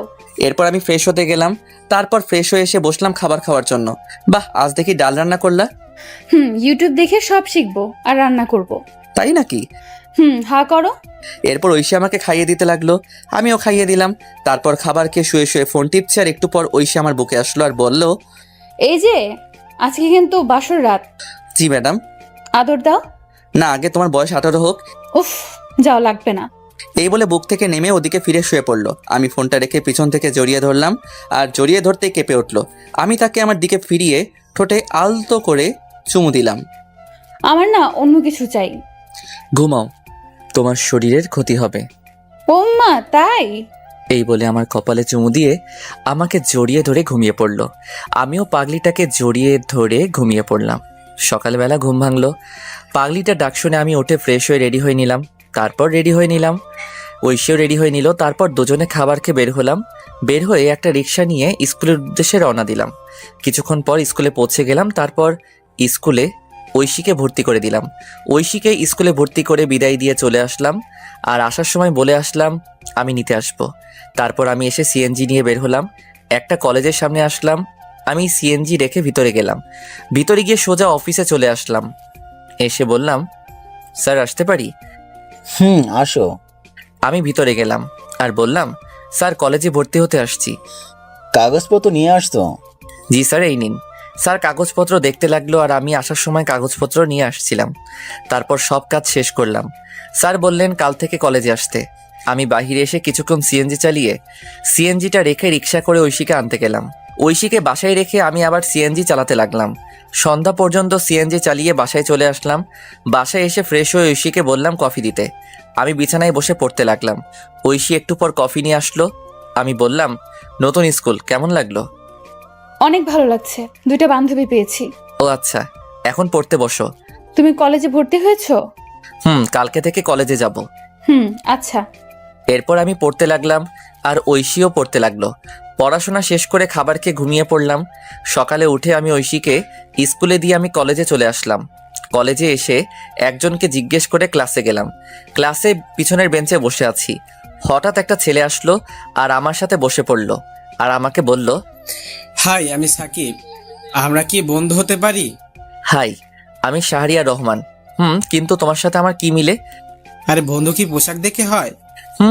তবু আজকের যে সমাজ। আরে বাদ দাও, আজ থেকে আমরা তুমি করে বলবো। আচ্ছা। এরপর সাকিবের সাথে আড্ডা দিতে লাগলাম। একটু পর স্যার আসলেন। আমরা ক্লাস করতে লাগলাম। ক্লাস শেষ করে সাকিবকে নিয়ে বাহিরে আসলাম। আড্ডা দেই চলো। না রে, বাসায় কাজ আছে। আচ্ছা যা তাহলে। ওকে। তারপর আমি চলে আসলাম। ঐশীর স্কুলে এসে দেখি আমার জন্য বসে আছে। আমি যেতেই মুখ ঘুরিয়ে বসলো, আর আমি গিয়ে পাশে বসলাম। এই যে সরি, ক্লাসে ছিলাম। তাই বলে এত দেরি? আচ্ছা, আর হবে না, এবার চলো। ফুচকা খাবো। আচ্ছা চলো। এরপর ঐশীকে নিয়ে একটা ফুচকার দোকানে আসলাম। এসে দুজন মিলে ফুচকা খেলাম। তারপর রিক্সা নিয়ে বাসায় চলে আসলাম। বাসায় এসে ফ্রেশ হয়ে খাওয়া দাওয়া করে বের হয়ে পড়লাম। আমি এসে সিএনজি চালাতে লাগলাম। রাত 10টা পর্যন্ত সিএনজি চালিয়ে বাসায় চলে আসলাম। এইভাবে দিনগুলো বেশ ভালো কাটছিল। অনেক দিন পর একদিন আমি সন্ধ্যায় সিএনজি চালাচ্ছি। হঠাৎ দেখি সাকিব রাস্তায় সিএনজি দেখে দাঁড়াতে বলল। আমি মুখটা ঢাকলাম। তারপর আমি দাঁড়ালাম, আর সাকিব উঠে পড়ল। ওই জায়গায় যাও। আমি গাড়ি চালাতে লাগলাম। একসময় মুখ থেকে কাপড়টা সরে যায়, আর সাকিব দেখে ফেলে আর বলে গাড়ি থামাতে। আমি গাড়ি দাঁড় করালাম। তুই সিএনজি চালাস, আমাকে বলিস নাই? কি করব, কোনো চাকরি নেই। ধর বেটা, একবার আমাকে বলতি তুই। চুপ করে আছি। তুই কালকে এই জায়গায় যাবি, চাকরি হয়ে যাবে। কিন্তু কলেজ? কলেজের সব নোট আমি দিব, চিন্তা করিস না। আর তোর নাম্বার দে। আচ্ছা। এরপর আমি আমার নাম্বারটা দিলাম আর বিদায় দিয়ে চলে আসলাম। আমি তবুও রাত 10টা পর্যন্ত সিএনজি চালিয়ে বাসায় চলে আসলাম। বাসায় এসে ফ্রেশ হয়ে ঐশীর কাছে গেলাম। দেখি রান্নাঘরে কাজ করছে। আমি ঐশীকে পিছন থেকে জড়িয়ে ধরে বললাম, এই কি করো? এই তো কাজ করি। খিদে পেয়েছে? যাও বসো, আমি আসছি। আচ্ছা। আমি বসে আছি, একটু পর ঐশী খাবার নিয়ে আসলো। আমি ঐশীকে খাইয়ে দিলাম আর সেও আমাকে খাবার খাইয়ে দিল। তারপর খাবার খেয়ে বিছানায় শুয়ে পড়লাম। শুয়ে শুয়ে ভাবছি চাকরিটা যদি হয় তাহলে একটু ভালো করে চলতে পারবো। প্রতিদিন এত কষ্ট আর ভালো লাগে না। এই আমি কিন্তু এখন টেনে পড়ি, অনেক বড় হয়েছি। বুঝতে পারছি। বিয়ের তো প্রায় 1 বছর হলো, এখনো কাছে পেলাম না। তোমার স্বপ্ন পূরণ করতে হলে যে একটু কষ্ট করতে হবে। লাগবে না, আমার স্বপ্ন। না, তুই ডাক্তার হবা, এটাই শেষ। আচ্ছা, আমার খুব ঘুম পেয়েছে। আমি ঐশীকে জড়িয়ে ধরে ঘুমিয়ে পড়লাম। ঐশীও ঘুমিয়ে পড়লো। সকালবেলা উঠে ফ্রেশ হয়ে রেডি হয়ে নিলাম। তারপর কাগজপত্র নিয়ে ঐশীকে স্কুলে নামিয়ে দিয়ে আমি অফিসে চলে আসলাম। আর আসার সময় বলে আসলাম চলে যেতে। আমি সাকিবের দেওয়া সেই ঠিকানায় চলে আসলাম। এসে ভিতরে গেলাম আর পিয়নকে বললাম স্যারের সাথে দেখা করব। আপনার নাম কি? শাহরিয়া রহমান। অপেক্ষা করুন, আমি ভিতর থেকে আসছি। এরপর পিয়ন চলে গেল। একটু পর বের হয়ে আমাকে বলল ভিতরে যেতে। আমি ভিতরে গিয়ে সালাম দিলাম। উনি আমাকে বসতে বললেন। আমি বসলাম আর ফাইলটা ওনার কাছে দিলাম। উনি ফাইল নিয়ে দেখতে লাগলেন। গুড, রেজাল্ট তো ভালো। তুমি যেহেতু সাকিবের বন্ধু তাহলে সমস্যা নেই। সাকিব আমার ভাতিজা। ও আচ্ছা। চাইলে আজকে জয়েন করতে পারো। আর প্রথমে তোমার বেতন হবে 15,000 টাকা। ধন্যবাদ স্যার, আপনি খুব বড় উপকার করলেন। ধন্যবাদ দেওয়ার কিছু নেই। আমি রাফিকে সব বলে দিচ্ছি, সে তোমায় কাজ বুঝিয়ে দিবে। আচ্ছা স্যার। এরপর স্যার পিয়নকে ডাক দিয়ে বলল রাফাকে ডাক দিতে। কিছুক্ষণ পর একটা মেয়ে আসলো আর তখন স্যার বলল, এই হচ্ছে শাহরিয়ার, আজকে নতুন জয়েন করলো, তুমি তাকে কাজ বুঝিয়ে দিবে। আচ্ছা স্যার। শাহরিয়ারকে ডেস্কে নিয়ে যাও আর বুঝিয়ে দাও।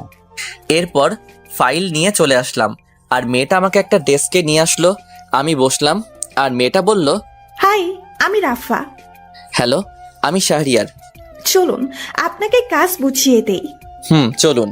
এরপর রাফা আমাকে কাজ বুঝিয়ে দিতে লাগলো। আমি ভালো করে বুঝতে লাগলাম। এভাবে দুপুর হয়ে গেল আর রাফা বলল তার সাথে লাঞ্চ করতে, তাই তার সাথে ক্যান্টিনে খেতে গেলাম। তারপর সেখানে সবার সাথে পরিচিত হয়ে নিলাম। সবার সাথে পরিচিত হয়ে অনেক ভালো লাগলো। তারপর আবার কাজ করতে লাগলাম। কাজ করতে করতে কখন যে অফিসের টাইম শেষ হয়ে গেল বুঝতে পারলাম না। এভাবে চলতে লাগলো আমার দিনকাল। 1.5 বছর পর সকালবেলা রেডি হচ্ছি ঐশীকে কলেজে নিয়ে যাওয়ার জন্য। ও হ্যাঁ, এখন ঐশী কলেজে পড়ে। আমি সকালবেলা রিক্সা নিয়ে কলেজের উদ্দেশ্যে রওনা দিলাম। এই মন দিয়ে ক্লাস করবা। আচ্ছা, দুপুরে কি বাসায় আসবা? না, কাজ আছে অফিসে। ও আচ্ছা, রাতে তাড়াতাড়ি বাসায় ফিরবা। কথা বলতে বলতে ঐশীর কলেজে চলে আসলাম। কলেজে এসে ঐশী নেমে পড়ল। আমি ঐশীকে বিদায় দিয়ে আমার অফিসে চলে আসলাম। অফিসে এসে কাজ করছি। এখন সবাই আমাকে অফিসে এক নামে চিনে। স্যারও খুব ভালোবাসে আর পাশাপাশি পড়াশোনাও করছি। এসব করতে করতে বাড়ির কথা প্রায় ভুলেই গিয়েছিলাম, কারণ আমি জানি আমাকে কখনো বাবা মা ক্ষমা করবে না। আমিও সিম পাল্টে ফেলেছিলাম। অফিসে কাজ করছি, তখন পিয়ন আসলো আর আমাকে বলল, স্যার বলেছে লাঞ্চের পর ওনার সাথে মিটিং আছে। আচ্ছা ঠিক আছে। তারপর পিয়ন মামা চলে গেল। আবার দেখি রাফা আসলো আর এসে বলল, এই যে মিস্টার, হ্যাঁ নানু। আপনার পিচ্ছি বউ কেমন আছে? ভালো আছে। এবার তোর জামাইয়ের খবর কি? ভালো। বসো, চা খাও। আজকে আমার তেমন কাজ নেই। তাই নাকি? তাহলে এগুলো করতে থাকো। হালা, আমি আসলাম ফ্রি হয়ে আড্ডা দিতে আর তুই আমার হাতে ফাইল দিচ্ছিস। আরে করো না, হাজার হোক আমি তোর 2 নাম্বার জামাই। আহারে কি শখ। গো। তোর না স্যারের সাথে মিটিং এ যাওয়ার কথা? দুপুরের পর। গুড। তারপর বল, ভাতিজি কবে দেখবো? আরে সবই তো জানিস, ও এখনো পিচ্ছি। শালা, লাথতে দিমু। কলেজে পড়ে আর এখনো পিচ্ছি, তাই না? তবু যদি ক্ষতি হয়? আজকে রাতে বাসরটা সেরে নে। আমি তো নতুন, তাই তোর বাসর ঘরে ভিডিওটা দিস, শিখতে পারবো। হালা লুচ্চা, কাজ কর। তুই আবার লজ্জা পাস? জানতাম না। ভাই মাপ চাই, কাজ কর। এরপর কাজ করতে লাগলাম আর কাজ করতে করতে লাঞ্চের টাইম হয়ে গেল। আমি খাবার খেয়ে একটু রেস্ট নিয়ে গাড়ি বের করলাম। একটু পর স্যার আসলো। তারপর আমি যেতে লাগলাম। রাস্তাটা একটা পার্কের পাশ দিয়ে। আমি নিজের মতো করে ড্রাইভ করছি। হঠাৎ একপাশে চোখ পড়ল, দেখি ঐশী একটা ছেলের সাথে পার্কের বেঞ্চে বসে আছে। আমি এটা দেখে গাড়ি ব্রেক করলাম, আর গাড়ি ব্রেক করতেই স্যার বলে উঠল, শাহরিয়ার কোনো সমস্যা? না স্যার। যাও তাহলে, দেরি হয়ে যাচ্ছে। আমি এটা দেখে নিশ্চুপ হয়ে গেলাম। এতক্ষণ হাসি খুশি ছেলেটা এখন চুপচাপ হয়ে গেল। নিজের প্রিয় মানুষকে অন্যের পাশে দেখবো সেটা কখনোই ভাবতে পারিনি। ওইদিকে ঐশী, আচ্ছা সানি, আমরা তো বন্ধু তাই না? আর শোনো, তোমায় কিছু কথা বলবো। বলো। তোমার সাথে কি শাহরিয়ার ভাইকে মিলে তোমার চেয়ে কত বছর বড়, আর তুমি যদি ডাক্তার হও তাহলে কি তোমার সাথে যায়? কথাটা শুনে ঐশী চুপ করে রইল, আর ঐশীকে চুপ থাকতে দেখে সানি আবার বলল, আরে তুমি এত সুন্দর একটা মেয়ে, আর তোমার সাথে কি ওই কালো ছেলে মানায় না? কিন্তু সে খুব ভালো। আজকাল ভালো বলে কোনো কথা নেই, আর সমাজে চলতে গেলে আমার মতো স্টাইল ছেলে দরকার। আজকে যেতে হবে, আল্লাহ হাফিজ। আর শোনো, এদিকে আমি ঐশীকে এই অবস্থায় দেখে খুব কান্না পাচ্ছে। কিন্তু ওই যে একটা কথা, ছেলেদের কখনো কান্না করতে নেই। ছেলেদের চোখে কান্না মানায় না, কারণ তারা পুরুষ। যে ছেলেটা বাসায় কোনো কাজ করে না কিন্তু পরিস্থিতির শিকার হলে সব কিছু করতে পারে, হ্যাঁ এটাই ছেলে। একটা ছেলে কখনো তার ভালোবাসাকে পরিবারের জন্য ছেড়ে যায় না, কিন্তু একটা মেয়ে পরিবারের জন্য ঠিকই চলে যায়।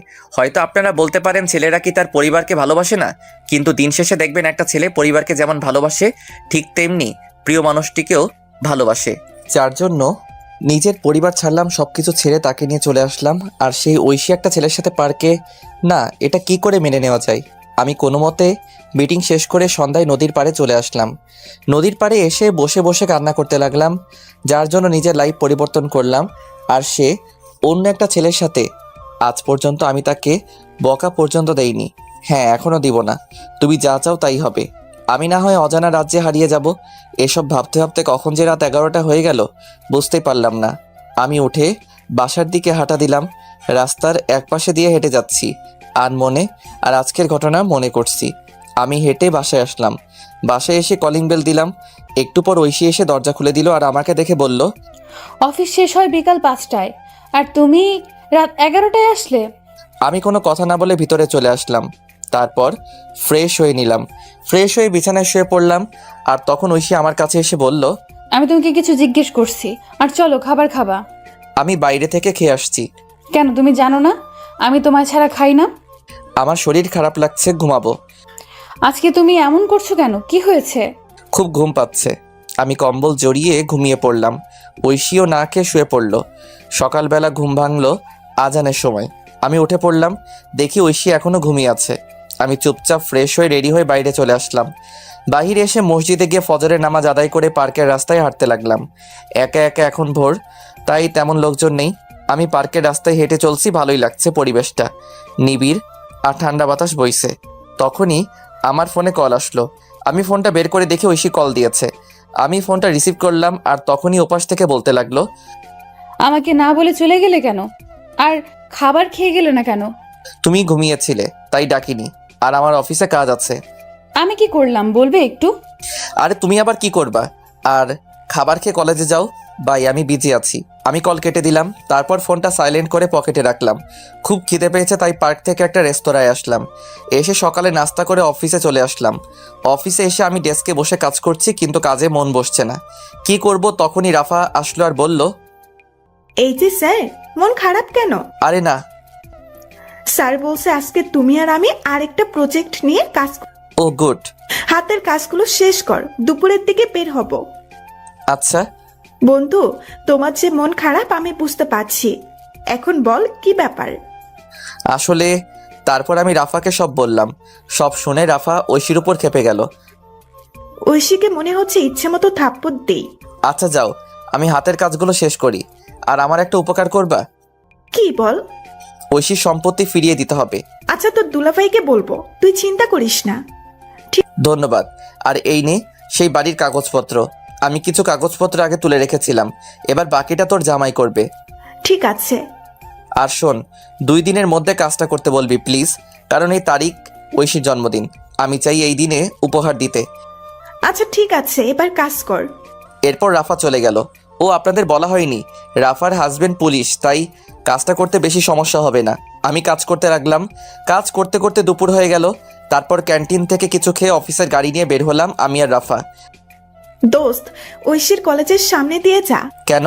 অনেকদিন দেখি না, যা। কিন্তু ভাই প্লিজ। এরপর আমি গাড়িটা কলেজের সামনে দিয়ে নিয়ে যেতে লাগলাম। তারপর আমরা যেতেই দেখি কলেজ ছুটি হয়েছে। আমি গাড়িটা একটু দূরে দাঁড় করালাম। আমি আর রাফা গাড়িতে বসে আছি। হঠাৎ দেখি ঐশী কালকের সেই ছেলেটার সাথে হেসে হেসে কথা বলে যাচ্ছে। মনে হয় পার্কের দিকে যাচ্ছে। আমি রাফার দিকে তাকালাম, দেখি মাথা নিচু করে আছে আর আমাকে বলল, দোস্ত, আমি বুঝতে পারিনি রে। আরে ধুর, বাদ দে। চল, আমাদের দেরি হয়ে যাচ্ছে, এই বিষয় নিয়ে পরে কথা বলবো। এরপর আমি আমাদের কাজের উদ্দেশ্যে যেতে লাগলাম। ওদিকে ঐশী আর সানি হেঁটে হেঁটে পার্কে চলে গেল। পার্কে তারা একটা জায়গায় বসলো। আর তখন সানি বলল, একটা কথা বলবো। বলো। আমি তোমায় খুব ভালোবাসি। কিন্তু এটা হয় না। তুমি আমার কাছে চলে আসো। আর শাহরের মনে হয়তো বাবার সম্পত্তির জন্য এমন করেছে। না, কিন্তু চলো দুজন মিলে শুরু থেকে শুরু করি। আমাকে সময় দাও কয়েকদিন। আচ্ছা শোনো, আমি তোমাদের জন্য ডিভোর্স লেটার তৈরি করব। আমার কাকা উকিল।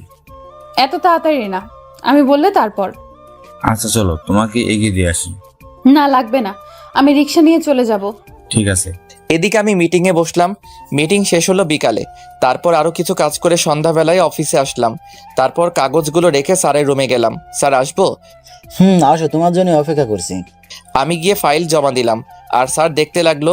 কিছুক্ষণ পর স্যার বলল, গুড, তোমার জন্য আমাদের কোম্পানি কাজটা পেয়েছে। স্যার, এই কোম্পানির আরেকটা শাখা আছে না? আছে, এটা তো রাঙামাটি। কেন? স্যার, আমাকে ট্রান্সফার করে দিন রাঙামাটি প্লিজ। কিন্তু কেন? স্যার, এমনি, ওখানে একা থাকতে চাই, প্লিজ স্যার। আচ্ছা ঠিক আছে, আমি তোমাকে এই অফিসের ম্যানেজার হিসেবে পাঠাচ্ছি। আর ওখানে একটা লোক দরকার। স্যার, সাকিব কবে দেশে আসবে? আরও নাকি 2 বছর থাকবে। ও আচ্ছা স্যার, আমি 2 দিন পর যাব, আপনি ব্যবস্থা করে দিন। আচ্ছা, তোমার ম্যাডাম কিন্তু যেতে বলেছে, সবসময় তোমার কথাই বলে। স্যার, যাওয়ার আগে দেখা করে যাব, চলুন বাসার দিকে যাই। চলো। এরপর স্যারকে নিয়ে বাসার উদ্দেশ্যে রওনা দিলাম। ড্রাইভার আমাকে আমার বাসার সামনে নামিয়ে দিয়ে স্যারকে নিয়ে চলে গেল। আমিও চলে আসলাম বাসায়। বাসায় এসে কলিং বেল দিলাম। একটু পর ঐশী এসে দরজা খুলে দিল। আমি কোনো কথা না বলে ফ্রেশ হতে চলে গেলাম। আমি ফ্রেশ হয়ে এসে দেখি ঐশী দাঁড়িয়ে আছে। তাকিয়ে দেখি প্রচুর রেগে আছে। কিন্তু আজ কেন জানি ওর রাগ আমার কাছে ভালো লাগছে না। আগে থাকলে হয়তো আমি রাগ ভাঙাতাম।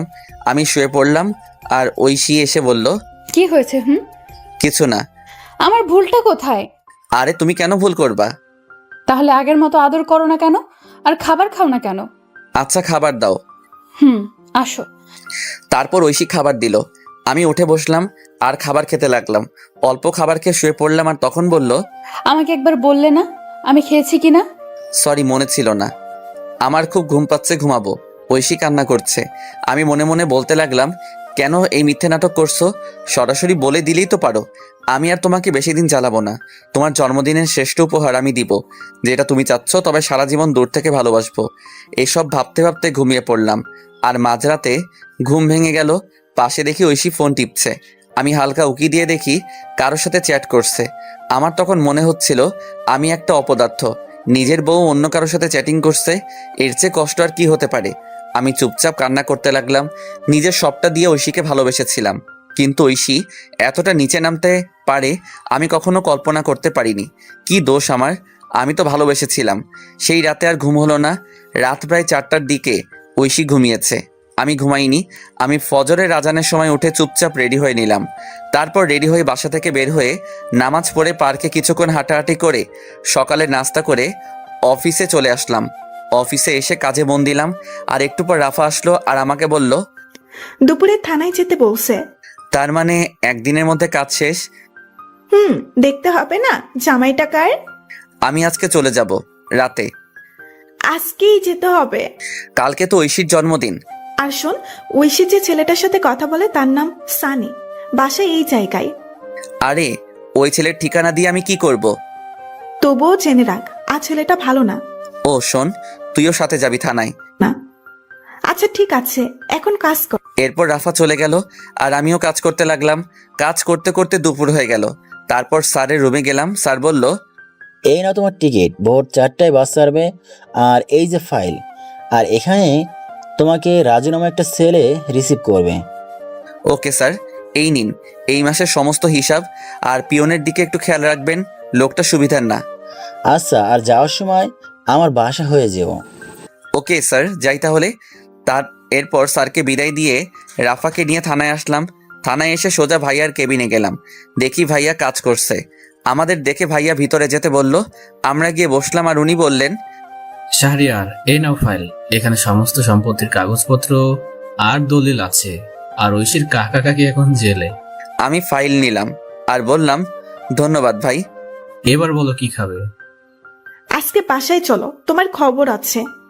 আমি কি করলাম? তখনই রাফা চলে গেল। আমি বললাম, ভাই রেগে আছে কেন? কালকে বাসায় যায়নি? ও আচ্ছা, আর ভাই আজকে রাঙামাটি যাচ্ছি। ও আচ্ছা, আর খুব তাড়াতাড়ি যাচ্ছে হবা? তাই নাকি? এই রাফাকে বলবে না, আমি গিয়ে সারপ্রাইজ দিব। ওকে তাহলে যাচ্ছি, আর দোয়া চাই। ওকে, আল্লাহ হাফিজ। এরপর বিদায় নিয়ে চলে আসলাম। আমি আর রাফা অফিসে আসলাম। অফিসে এসে কাজ করতে লাগলাম আর মোটামুটি সবার কাছ থেকে বিদায় নিলাম। এভাবে অফিস টাইম শেষ হলো। আমি স্যারের সাথে আরও কিছু কথা বলে বাসার দিকে যেতে লাগলাম। যাওয়ার সময় একটা গোলাপ কিনলাম। বাসায় যেতে প্রায় সন্ধ্যা হয়ে গেল। আমি গিয়ে কলিং বেল দিলাম। তারপর ঐশী এসে দরজা খুলে দিল। আমি গোলাপটা আগেই লুকিয়ে রেখেছি। আমি চুপচাপ ভিতরে চলে গেলাম। ভিতরে গিয়ে ফাইলটা আলমারিতে রেখে ফ্রেশ হতে চলে গেলাম। ফ্রেশ হয়ে এসে দেখি আজকে আর তেমন কোনো কথা বলছে না। হয়তো এতক্ষণ এই ছেলের সাথে কথা বলছিল আর আমি এসে বিরক্ত করলাম। আমি ভাবলাম এখন বাসায় কি করব, তাই ভাবলাম বাহির থেকে হেঁটে আসি। যেই ভাবা সেই কাজ। আমি বাহিরে চলে আসলাম। আমি চাচার দোকানে আসলাম। এসে চাচাকে চা দিতে বললাম আর চাচার সাথে গল্প করতে লাগলাম। আর তখনই আমার ফোনে কল আসলো। আমি ফোনটা বের করে দেখি সাকিব ফোন দিয়েছে। আমি কলটা রিসিভ করলাম। কিরে, কি অবস্থা? শালা, একদিন আমাকে ফোন দিয়েছিস? আরে অনেক বিজি থাকতে হয়। শুনলাম রাঙামাটি যাচ্ছিস। রে, কি হয়েছে বলতো? বাদ দে না, কি দরকার? আমাকে বন্ধু ভাবলে বল। শোন তাহলে। এরপর আমি আমার সাথে ঘটে যাওয়া সবকিছু সাকিবকে বললাম। সব শুনে সাকিব বলল, দোস্ত, তোকে সান্ত্বনা কিভাবে দিব, আমার ভাষা নেই। বাদ দে। আর দেশে আসবি কবে? আরো 2 বছর পর। ও আচ্ছা। এরপর সাকিবের সাথে আরো কথা বলে ফোন কেটে দিলাম। আর চাচার সাথে কথা বলতে বলতে রাত 10টা বেজে গেল। আমি চাচাকে বিদায় দিয়ে বাসার দিকে যেতে লাগলাম। আমি রাস্তা দিয়ে হেঁটে যাচ্ছি আর তখন দেখি কিছু ছেলে একটা ছেলেকে মারছে। আমি তাদের কাছে গেলাম।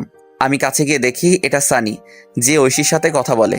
আমি পিছন ফিরলাম আর মনে হলো আজকে যদি আমার ভাইকে মারতো তাহলে কি আমি চলে যেতে পারতাম? না, ছেলেটাকে বাঁচাতে হবে। এই বলে আমি অন্য ছেলেদের মারতে লাগলাম। একসময় ছেলেগুলো দৌড়ে চলে গেল আর আমি পাশে তাকিয়ে দেখি সানি দাঁড়িয়ে আছে। আমি কাছে গিয়ে বললাম, ওরা তোমাকে মারছিল কেন? আসলে ওরা আমার সবকিছু নিয়ে যেতে চেয়েছিল, কিন্তু আমি না করি তাই। ও আচ্ছা, রাতে বাইরে থাকতে নেই, বাসায় চলে যাও। এই বলে আমি আবার হাঁটা দিলাম।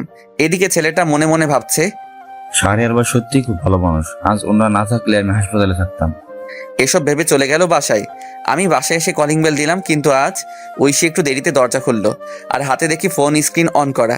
আমি আর না তাকিয়ে বিছানায় শুয়ে পড়লাম। আর তখন আমায় বলল, খাবার খাবে না? না। আগে বললে কি হতো, তাহলে রান্না করতাম না। সরি। ভালো লাগে না নাটক। চুপ করে রইলাম। আমি একসময় ঘুমিয়ে পড়লাম। আর যখন ঘুম ভাঙলো তখন দেখি রাত 3টা বাজে। আমি পাশে তাকিয়ে দেখি ঐশী ঘুমিয়ে আছে। আমি ঐশীর ফোনটা হাতে নিলাম আর চেক করলাম, কিন্তু পাসওয়ার্ড দেওয়া আগে তো আমার নাম ছিল, তাই আমার নাম দিলাম, কিন্তু পাসওয়ার্ড ভুল দেখাচ্ছে। আমার আবার মনে হলো সানির নাম দেওয়ার জন্য।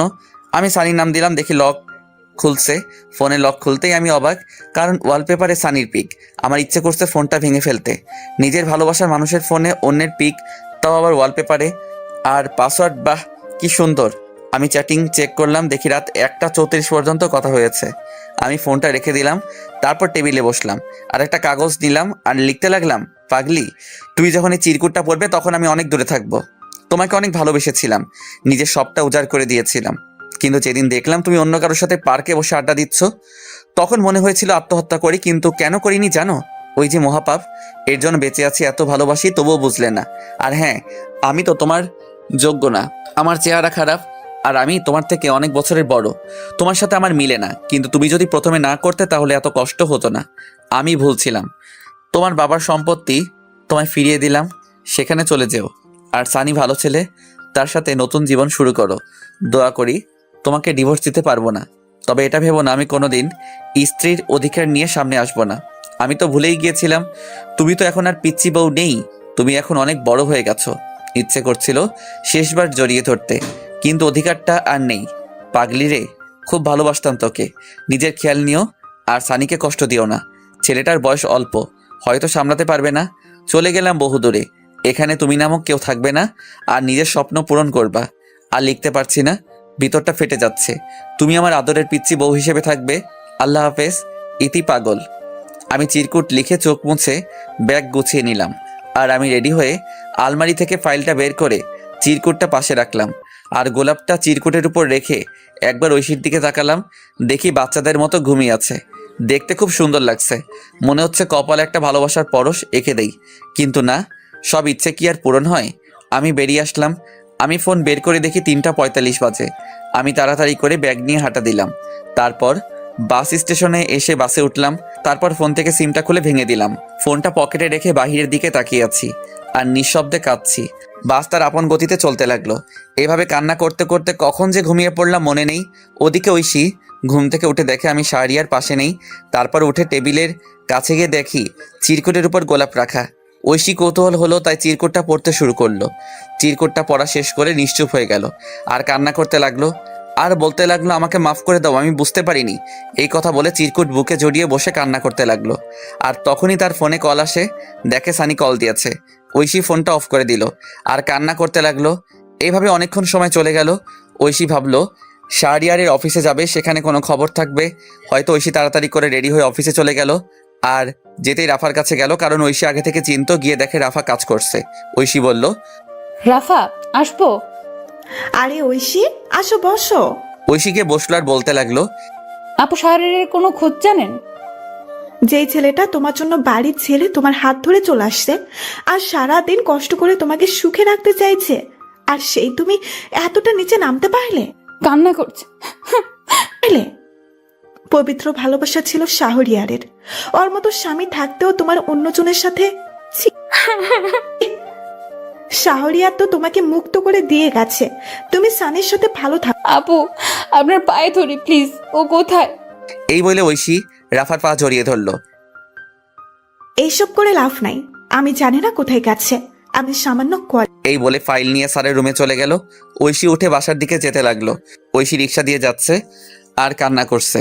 হঠাৎ রাস্তায় দেখতে পাই সানিকে। সানিও তাকে দেখে সামনে আসলো। রিক্সাওয়ালা দাঁড়ালো। সানি বলল, কি হলো, আমার সাথে কথা বলো না কেন? রিক্সা কেন আটকালেন? আগে বলো। আমার ভালো লাগে না। এতদিন আমার সাথে কথা বলে আর এখন এসব কথা? ঐশী ঠাস করে সবার সামনে জুতা খুলে সানিকে চড় দিল।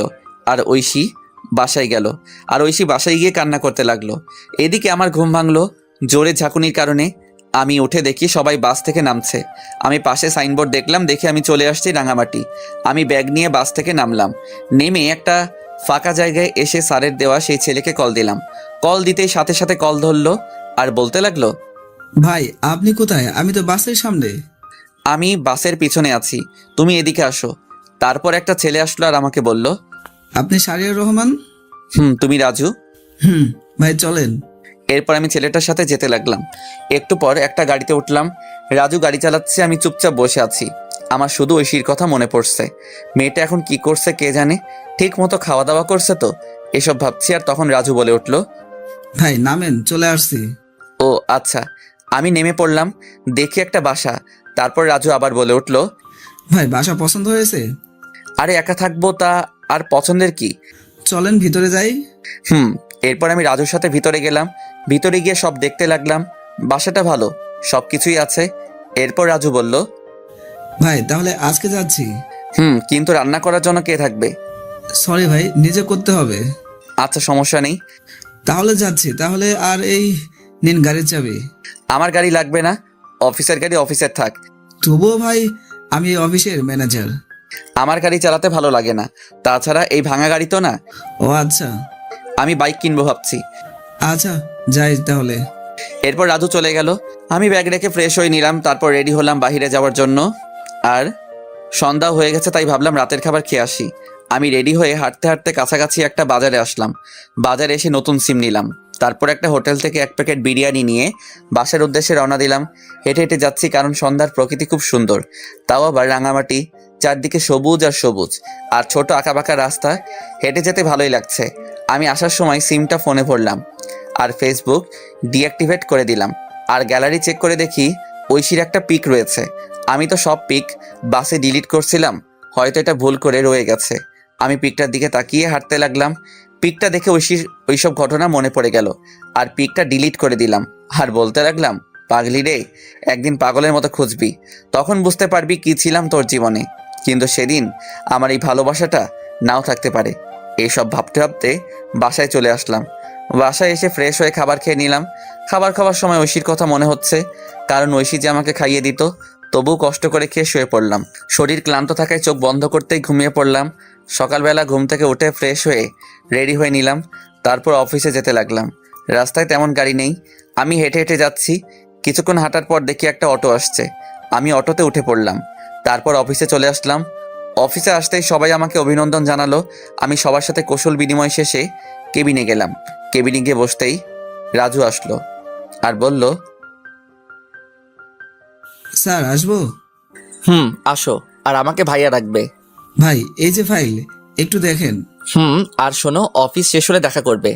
আচ্ছা ভাই। এরপর রাজু চলে গেল। আমি ফাইল দেখতে লাগলাম আর তখনই একটা মেয়ে আসলো। স্যার আসতে পারি? আসুন। মেয়েটি এসে আমার কাছে ফাইল দিল। আমি মেয়েটির দিকে তাকালাম, দেখলাম মেয়েটা প্রেগনেন্ট আর বয়স প্রায় আমার সমান হবে। আরে আপনি এই অবস্থায় অফিসে কেন? ছুটি নিলেও পারতেন। সমস্যা নেই স্যার। আপনার নাম কি? জি যারা। ও আচ্ছা, আপনাকে ছুটি দিয়ে দিলাম। আজ আপনি বাসায় চলে যান। ধন্যবাদ স্যার। স্যার বলে ডাকবেন না, ভাই বললে খুশি হব। আচ্ছা ভাইয়া। আমি রাজুকে বলে দিচ্ছি, ও আপনাকে নামিয়ে দিয়ে আসবে। তার দরকার নেই। আরে কি বলেন, যেটা বলছি এটাই শেষ কথা। এরপর আমি ফোন দিয়ে রাজুকে বলে দিলাম। তারপর আমি আমার কাজ করতে লাগলাম। কাজ করতে করতে কখন যে দুপুর পার হয়ে বিকাল হয়ে গেল। তারপর আমি উঠে বের হলাম আর তখন রাজু বলল, ভাই অফিস তো শেষ, আপনি বলছিলেন দেখা করতে। একটা বাইক কিনবো, চলো ব্যাংকে যাই। এরপর রাজুকে নিয়ে ব্যাংকে গেলাম। আমার কিছু জমানো টাকা ছিল, আমি টাকাগুলো তুলে নতুন বাইক কিনলাম। বাইকটা বাংলাদেশে নতুন আসছে। এটা এত বছরের সঞ্চয় দিয়ে কিনলাম। অনেক দিনের শখ ছিল নিজের টাকায় বাইক কিনবো, তাই খুব খুশি হলাম। আমাকে খুশি দেখে রাজু বলল, সত্যি ভাই, নিজের টাকার বাইক কিনলে ফিলিংসটা অন্যরকম লাগে। এরপর রাজুকে বিদায় দিয়ে আমি রাতের খাবার বাহির থেকে খেয়ে বাসায় চলে আসলাম। এভাবে বেশ কিছুদিন চলে গেল। এখন আর ঐশীর কথা মনে হয় না, কারণ অফিসের সবার সাথে বন্ধু হিসেবে কথা বলি আর আড্ডা দেই। কিন্তু একদিন আমি অফিসের শেষ করে রাতে বাসার দিকে যাচ্ছি। নীরব রাস্তা, তেমন কোনো মানুষজন নেই। আমি হেডফোন কানে দিয়ে আনমনে বাইক চালাচ্ছি। হঠাৎ রাস্তার পাশ থেকে একটা মেয়ের চিৎকার আসছে। আমি বাইকটা ব্রেক করলাম আর সামনে গেলাম। আর গিয়ে দেখি অফিসের সেই মেয়ে যারা প্রসব বেদনায় চিৎকার করছে। তাই আমি তখন বললাম, আপনি এখানে? আপনার হাজবেন্ড কই? ভাই আমাকে হাসপাতালে নিয়ে যাবেন? আমি পারছি না। আমি রাস্তায় গাড়ি পাচ্ছি না, কিন্তু কি করব কিছু বুঝতে পারছি না। কিন্তু বেশি দেরি হলে অনেক ক্ষতি হয়ে যাবে, তাই আমার বাইকটা কাছে আনলাম। তারপর যারাকে আমার বাইকের সামনে উঠালাম আর ঝাপটে ধরে বাইক চালাতে লাগলাম। আর হাসপাতালে এসে আমি কোলে তুলে নিয়ে ভিতরে গেলাম। ভিতরে গিয়ে চিৎকার দিয়ে ডাক্তারকে ডাকতে লাগলাম। একটু পর ডাক্তার বেরিয়ে আসলো আর আমার কোলে জারার এই অবস্থা দেখে নার্সকে অপারেশন থিয়েটারে নিয়ে যেতে বলল। তারপর নার্স ট্রলি করে ওটিতে নিয়ে গেল। আমি বাইরে বসে অপেক্ষা করছি আর তখন নার্স এসে বলল, আপনি হাসপাতালের ফর্মালিটিগুলো কমপ্লিট করে আসুন। এরপর আমি হাসপাতালের সমস্ত কিছু কমপ্লিট করলাম। তারপর এসে অপেক্ষা করতে লাগলাম। আর বেশ কিছুক্ষণ অপেক্ষা করার পর ওটি থেকে ডাক্তার বেরিয়ে আসলো আর আমি কাছে গেলাম। আপনি একটু আমার সাথে আসুন।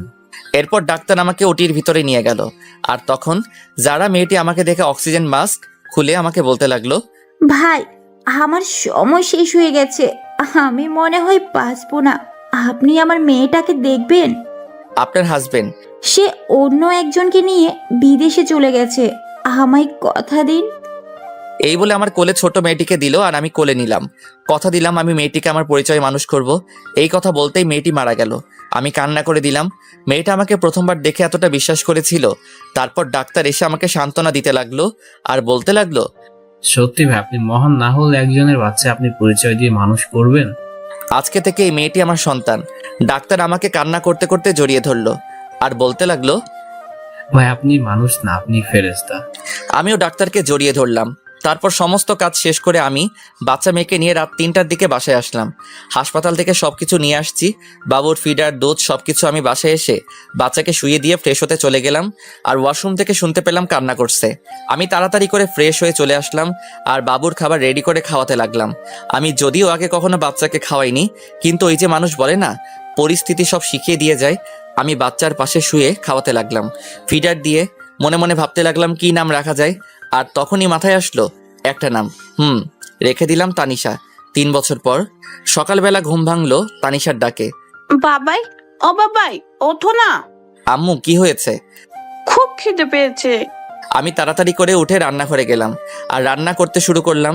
কিছুক্ষণের মধ্যে রুটি আর ডিম ভাজি করে টেবিলে আনলাম আর বললাম, আম্মু কই তুমি? বাবাই। তানিশা আসলো আর চেয়ারে বসে পড়লো। আমি চেয়ারে বসে মেয়েকে খাইয়ে দিতে লাগলাম। মেয়ে আমাকে বলল, বাবাই, তুমি খাবা না? না মা, আমি এখনো ফ্রেশ হইনি যে। তাহলে ফ্রেশ হয়ে এসো, তারপর দুজনে একসাথে খাবো। না আম্মু, তুমি খাও। যাও বলছি বাবাই। আমি মেয়ের রাগ দেখে ফ্রেশ হয়ে আসলাম। তারপর দুজনে একসাথে গল্প করতে করতে খাবার খেয়ে নিলাম। বাবাই, আমি ডাক্তার আঙ্কেলের কাছে যাব। আচ্ছা চলো তাহলে। এরপর আমি রেডি হয়ে নিলাম। মেয়েকে রেডি করিয়ে বাইক নিয়ে বের হলাম। তারপর হাসপাতালের দিকে যেতে লাগলাম। রাস্তায় বাবা মেয়ে কথা বলতে বলতে আসলাম। আমি এসে বাইক রেখে ভিতরে গেলাম। আমার আগে তানিশা দৌড়ে চলে গেল। তানিশা যেতেই রাকিব বলল, আরে তানিশা আম্মু যে। এই বলে রাকিব তানিশাকে চেয়ার থেকে উঠে এসে কোলে তুলে নিল। আর তখন পাশে বসে থাকা নতুন মেয়ে ডাক্তার বলল, স্যার, এটা কি আপনার মেয়ে? না, শাহরিয়ার সাহেবের। কথাটা শুনে পাশে থাকা মেয়েটা অবাক হয়ে গেল আর নিশ্চুপ হয়ে গেল। এদিকে আমি রাকিবের কেবিনে গেলাম। কেবিনে গিয়ে দেখি রাকিবের কোলে তানিশা বসে আছে। রাকিব, আমি লাঞ্চে এসে নিয়ে যাব। আমার কণ্ঠ শুনে পাশে থাকা মেয়েটি আমার দিকে তাকালো। আমি তাকাতেই আমি অবাক, কারণ এটা আর কেউ না, হ্যাঁ এটাই ঐশী। ঐশী আমাকে দেখেই পায়ে ধরে ফেললো আর বলতে লাগলো, আমি তোমার পায়ে ধরি, আমাকে মাফ করে দাও। আরে কে আপনি? আমার পা ছাড়ুন। কিন্তু ঐশী পা ছাড়ছে না। আমি জোর করে ছাড়িয়ে চলে আসলাম আমার বাইকে। ঐশী এসেছিল, কিন্তু আমি জোরে বাইক স্টার্ট দিয়ে অফিসে চলে আসলাম। অফিসে এসে কাজে মন বসছে না, কিভাবে বসবে? পুরনো ভালোবাসার মানুষকে দেখে ওদিকে ঐশী রাকিবের কাছে গেল আর বলতে লাগলো, ভাইয়া প্লিজ বলুন, এই হলো আমার হারিয়ে যাওয়া শাহরিয়ার। কি বলো? সে আমাকে রেখে বিয়ে করেছে, তবু আমাকে ক্ষমা করলো না। শাহরিয়ার বিয়ে করেননি? তাহলে মেয়ে? দাঁড়াও বলছি, আগে তানিশাকে ওদিকে পাঠাও। এরপর রাকিব তানিশাকে অন্য একটা নার্সের সাথে খেলতে পাঠালো। হাসপাতালের সবাই তানিশাকে চিনে আদর করে। বাসার পাশে হাসপাতাল হওয়ার কারণে কোনো সমস্যা হয় না। এরপর রাকিব ঐশীকে সবকিছু বলতে লাগলো। সব শুনে ঐশী চুপ করে রইল। ঐশী কোনো কথা বলছে না। তখন আবার রাকিব বলল, ওনার মতো লোক বন্ধু হিসাবে পেয়েছি, এটাই অনেক। ওর বাসার ঠিকানা দেন। এরপর রাকিব আমার বাসার ঠিকানা দিয়ে দিল। এদিকে আমি চেয়ারে হেলান দিয়ে ঐশীর কথা ভাবছি। আমি কি আজও ঐশীকে খুব ভালোবাসি? নিজেকে নিজে প্রশ্ন করলাম। তখনই দরজার কাছ থেকে কেউ বলে উঠল, আসতে পারি স্যার? আমি না দেখে বললাম, আসুন। আমি তাকিয়ে তো অবাক, কারণ এটার কেউ না, এটা রাফা। দোস্ত, তুই কেমনে সম্ভব? তোর জন্য আমাকে রাঙামাটি আসতে হলো। তারপর বল, কেমন আছিস? ভালো, তুই? আলহামদুলিল্লাহ ভালো। এবার বল কি খাবি? এখন তোর মাথা, বাকিটা পরে দেখা যাবে। গুড। কতদিন আড্ডা হয় না। ঐশীর সাথে দেখা হয়েছে। আমি প্রশ্নটা শুনে চুপ করে রইলাম। আমাকে চুপ থাকতে দেখে আবার বলল, তোর সাথে গুরুত্বপূর্ণ কথা আছে। বল। তুই ঐশীকে মেনে নে। কি? এটা তুই কি বলছিস? আমি বলছি, কারণটা জানলে তুই কান্না করবি। বল তাহলে শুনি। তুই চলে আসার পর ঐশীর মানসিক অবস্থা খুব খারাপ হয়। দিনের পর দিন না খেয়ে দিন কাটাতো। কি বলিস? তারপর আমি একদিন বাসায় গিয়ে দেখি ফ্লোরে পড়ে আছে। তারপর আমি নিয়ে হাসপাতালে যাই। হাসপাতালে ডাক্তার বলে মানসিক অবস্থা খুব খারাপ, সুস্থ হতে 6 মাস লাগবে। 6 মাস ধরে চিকিৎসা চলছিল, কিন্তু সবসময় শুধু আমি তাকে আমার সাথে রাখি। আমি তো একটা মেয়ে, আমি বুঝতে পারি সত্যি এখনো মেয়েটা তোকে অনেক ভালোবাসে। আমি নিজে চোখে দেখছি তোর জন্য প্রতিটা রাত কান্না করতো। প্লিজ মেয়েটাকে আর কষ্ট দিস না। এখন আমার খুব খিদে পেয়েছে, খাবো। ওয়েট, আমি রাজুকে ফোন করে বলে দিলাম খাবার আনার জন্য। একটু পর রাজু খাবার নিয়ে আসলো আর খাবার দিয়ে চলে গেল। আমি আর রাফা মিলে খাবার খেয়ে নিলাম। তারপর বললাম, চল বাসায় যাই। পাগল নাকি? একটু পর আমার ফ্লাইট। মানে কি বলিস? তোর ভাতিজা হয়েছে, তাই তার জন্য যেতে হবে আজকেই। তাই নাকি? দোস্ত, আমি চাই রে, আর ভাবিকে নিয়ে আসিস। তোর মেয়েকে দেখতে পারলাম না। তুই সব জানিস। তোর মতো বন্ধু সবার কপালে থাকে না। তুই সত্যিই ভালো মানুষ। দোস্ত, আমি চাচ্ছি আমার শহরে যাব। মা বাবা কেমন আছে? গুড। এরপর রাফার সাথে আরো অনেক বিষয় নিয়ে কথা বললাম, তারপর রাফাকে এগিয়ে দিয়ে আসলাম। এভাবে দুপুর হয়ে গেল। আমি দুপুরে বের হলাম আর সোজা চলে আসলাম হাসপাতালে, কারণ মেয়েকে নিয়ে যেতে হবে। তাই আমি এসে রাকিবের কেবিনে গেলাম। কেবিনে গিয়ে দেখি ফোনে কথা বলছে। আমাকে দেখে ফোনটা রেখে দিয়েছে। আমি বললাম, তানিশাকে ডাক দে, বাসায় যাব। বাসায় চলে গেছে। কি বলিস, কার সাথে? বাসায় গিয়ে দেখতে পারবে। আচ্ছা যাচ্ছি তাহলে। এই বলে যেতে লাগলাম। দরজার কাছে আসতেই রাকিব পিছন থেকে বলে উঠল, এবার আরেকটা তানিশা চাই। এই বলে হেসে দিল। আমি বুঝতে পারছি রাকিব কি বলছে। আমি বাইক নিয়ে বাজারে আসলাম। বাজারে এসে তানিশার জন্য কিছু কিনে বাসায় চলে আসলাম। বাসায় এসে কলিং বেল দিলাম আর একটু পর কেউ দরজা খুলে দিল। আমি দেখি ঐশী আমাকে দরজা খুলে দিয়ে মাথা নিচু করে দাঁড়িয়ে আছে। আমি চুপ করে ফ্রেশ হতে চলে গেলাম। ফ্রেশ হয়ে এসে দেখি তানিশা ঘুমাচ্ছে। আমি খাবার খাওয়ার জন্য টেবিলে গেলাম। টেবিলে গিয়ে দেখি ঐশী খাবার নিয়ে বসে আছে। আমি টেবিলে বসলাম আর সাথে সাথে ঐশী আমাকে খাবার দিল। আমি খাবার খেতে লাগলাম। ঐশীর দিকে না তাকিয়ে আমি খাবার খেয়ে চলে আসতে লাগলাম আর পিছনে ফিরে বললাম, খাবার খেয়ে নিবেন। কথাটা শুনে ঐশী খুব খুশি হলো আর খেয়ে নিল। আমি এসে ফোন টিপছি। আমি আমার পুরনো আইডি লগইন দিলাম আর লগইন করতে দেখি অনেক মেসেজ। আমি জিহাদের আইডিতে মেসেজ দিলাম আর লিখলাম, দোস্ত এটা আমার নাম্বার আর 2 দিন পর আমি ফিরছি। এটা বলে আরো কিছুক্ষণ ফেসবুক চালিয়ে ঘুমিয়ে পড়লাম। যখন ঘুম ভাঙলো তখন দেখি তানিশা আর ঐশী বসে বসে হাসাহাসি করছে। আমাকে উঠতে দেখে তানিশা বলল, বাবা জানো, মা আমাকে অনেক আদর করে। তাই? আমি বুঝি আদর করি না? করে। আমি মাকে কোথাও যেতে দিব না। আচ্ছা, খাবার খেয়েছো? মা খাইয়ে দিয়েছে। আমি মার সাথে খেলা করেছি। গুড। আমি তাকিয়ে দেখি সন্ধ্যা হয়ে গেছে। তাই ভাবলাম বাহির থেকে হেঁটে আসি। যেই ভাবা সেই কাজ। আর আশেপাশে কয়েকটি বন্ধু হয়েছে, তাই ভাবলাম আড্ডা দিয়ে আসি। আমি রেডি হয়ে নিলাম। তারপর বের হলাম। বাইক নিলাম না, হেঁটে হেঁটে আড্ডা দিতে গেলাম। আড্ডা দিয়ে রাত 11টায় বাসায় ফিরলাম। বাসায় ফিরে দেখি ঐশী খাবার টেবিলে বসে আছে। আমি যেতেই বলল, এতক্ষণ কই ছিলা? রাত কয়টা বাজে? বাহিরে আড্ডা দিলাম। আমি কখন থেকে বসে আছি। সরি। ঐশী এরপর খাবার খাইয়ে দিতে লাগলো। আমি না করলাম না। খাবার খেয়ে রুমে এসে শুয়ে পড়লাম। একটু পর ঐশী আসলো আর সোজা আমার বুকে আসলো। হচ্ছে কি? কেন বুঝতে পারো না? আমি প্রস্তুত না। আমাকে ক্ষমা করা যায় না? ক্ষমা অনেক আগে করেছি। তাহলে কাছে নিতে সমস্যা কি? ভালো লাগছে না। আমি মানবো না। মেয়ে আছে। আমি সানিকে শুধু বন্ধু ভাবতাম আর আমার দেহ শুধু তোমার। আমি ঠাস করে চট দিলাম আর সরিয়ে দিলাম। ঐশী নিচে পড়ে গেল আর তখনই পাশে একটা ফল কাটার ছুরি ছিল, ওটা দিয়ে হাত কেটে ফেললো। আমি সাথে সাথে উঠে পড়লাম আর গালে থাপ্পড় মারলাম। কিসের এত পাগলামি তোমার? তোমার পিচ্ছি বউয়ের অধিকার দাও। আমি তাড়াতাড়ি করে হাত ব্যান্ডেজ করে দিলাম আর বিছানায় শুয়ে দিলাম। ঐশীর উপর এত রাগ হচ্ছে, হাত কেন কাটবে? ইচ্ছে করছে আরো কয়েকটা চট দেই। দাও, তবুও তো তোমার ভালোবাসা পেলাম। উফ, কি যে করি। ঐশী তখন আমাকে ধাক্কা দিয়ে ফেলে পাগলের মতো চুমু দিতে লাগলো। আমি প্রথমে বাধা দিলাম কিন্তু শুনলো না। একসময় আমিও নিজেকে কন্ট্রোল করতে পারলাম না। হারিয়ে গেলাম ভালোবাসার রাজ্যে। ফজরের সময় ঐশীর ডাকে ঘুম ভাঙলো। এই উঠো, গোসল করো, যাও। আরে ঘুমাতে দাও। পরে মেয়ে উঠে পড়বে। উফ, আর একটু। না, এবার উঠো তো, সারা রাত অনেক হয়েছে। এই বলে ঐশী উঠে ফ্রেশ হতে চলে গেল। ঐশী ফ্রেশ হয়ে নামাজে দাঁড়ালো। আমিও গোসল করে নিলাম। তারপর নামাজ আদায় করে আবার ঘুমিয়ে পড়লাম।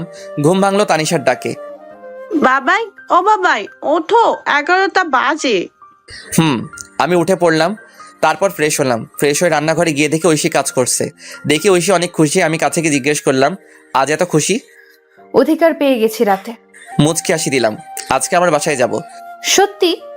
রেডি হও। আমি তানিশার কাছে আসলাম, এসে বললাম, আম্মু আজকে তোমার দাদার বাসায় যাব। ও তাই? আচ্ছা, আমি রেডি হচ্ছি। তোমার আম্মুর কাছে যাও।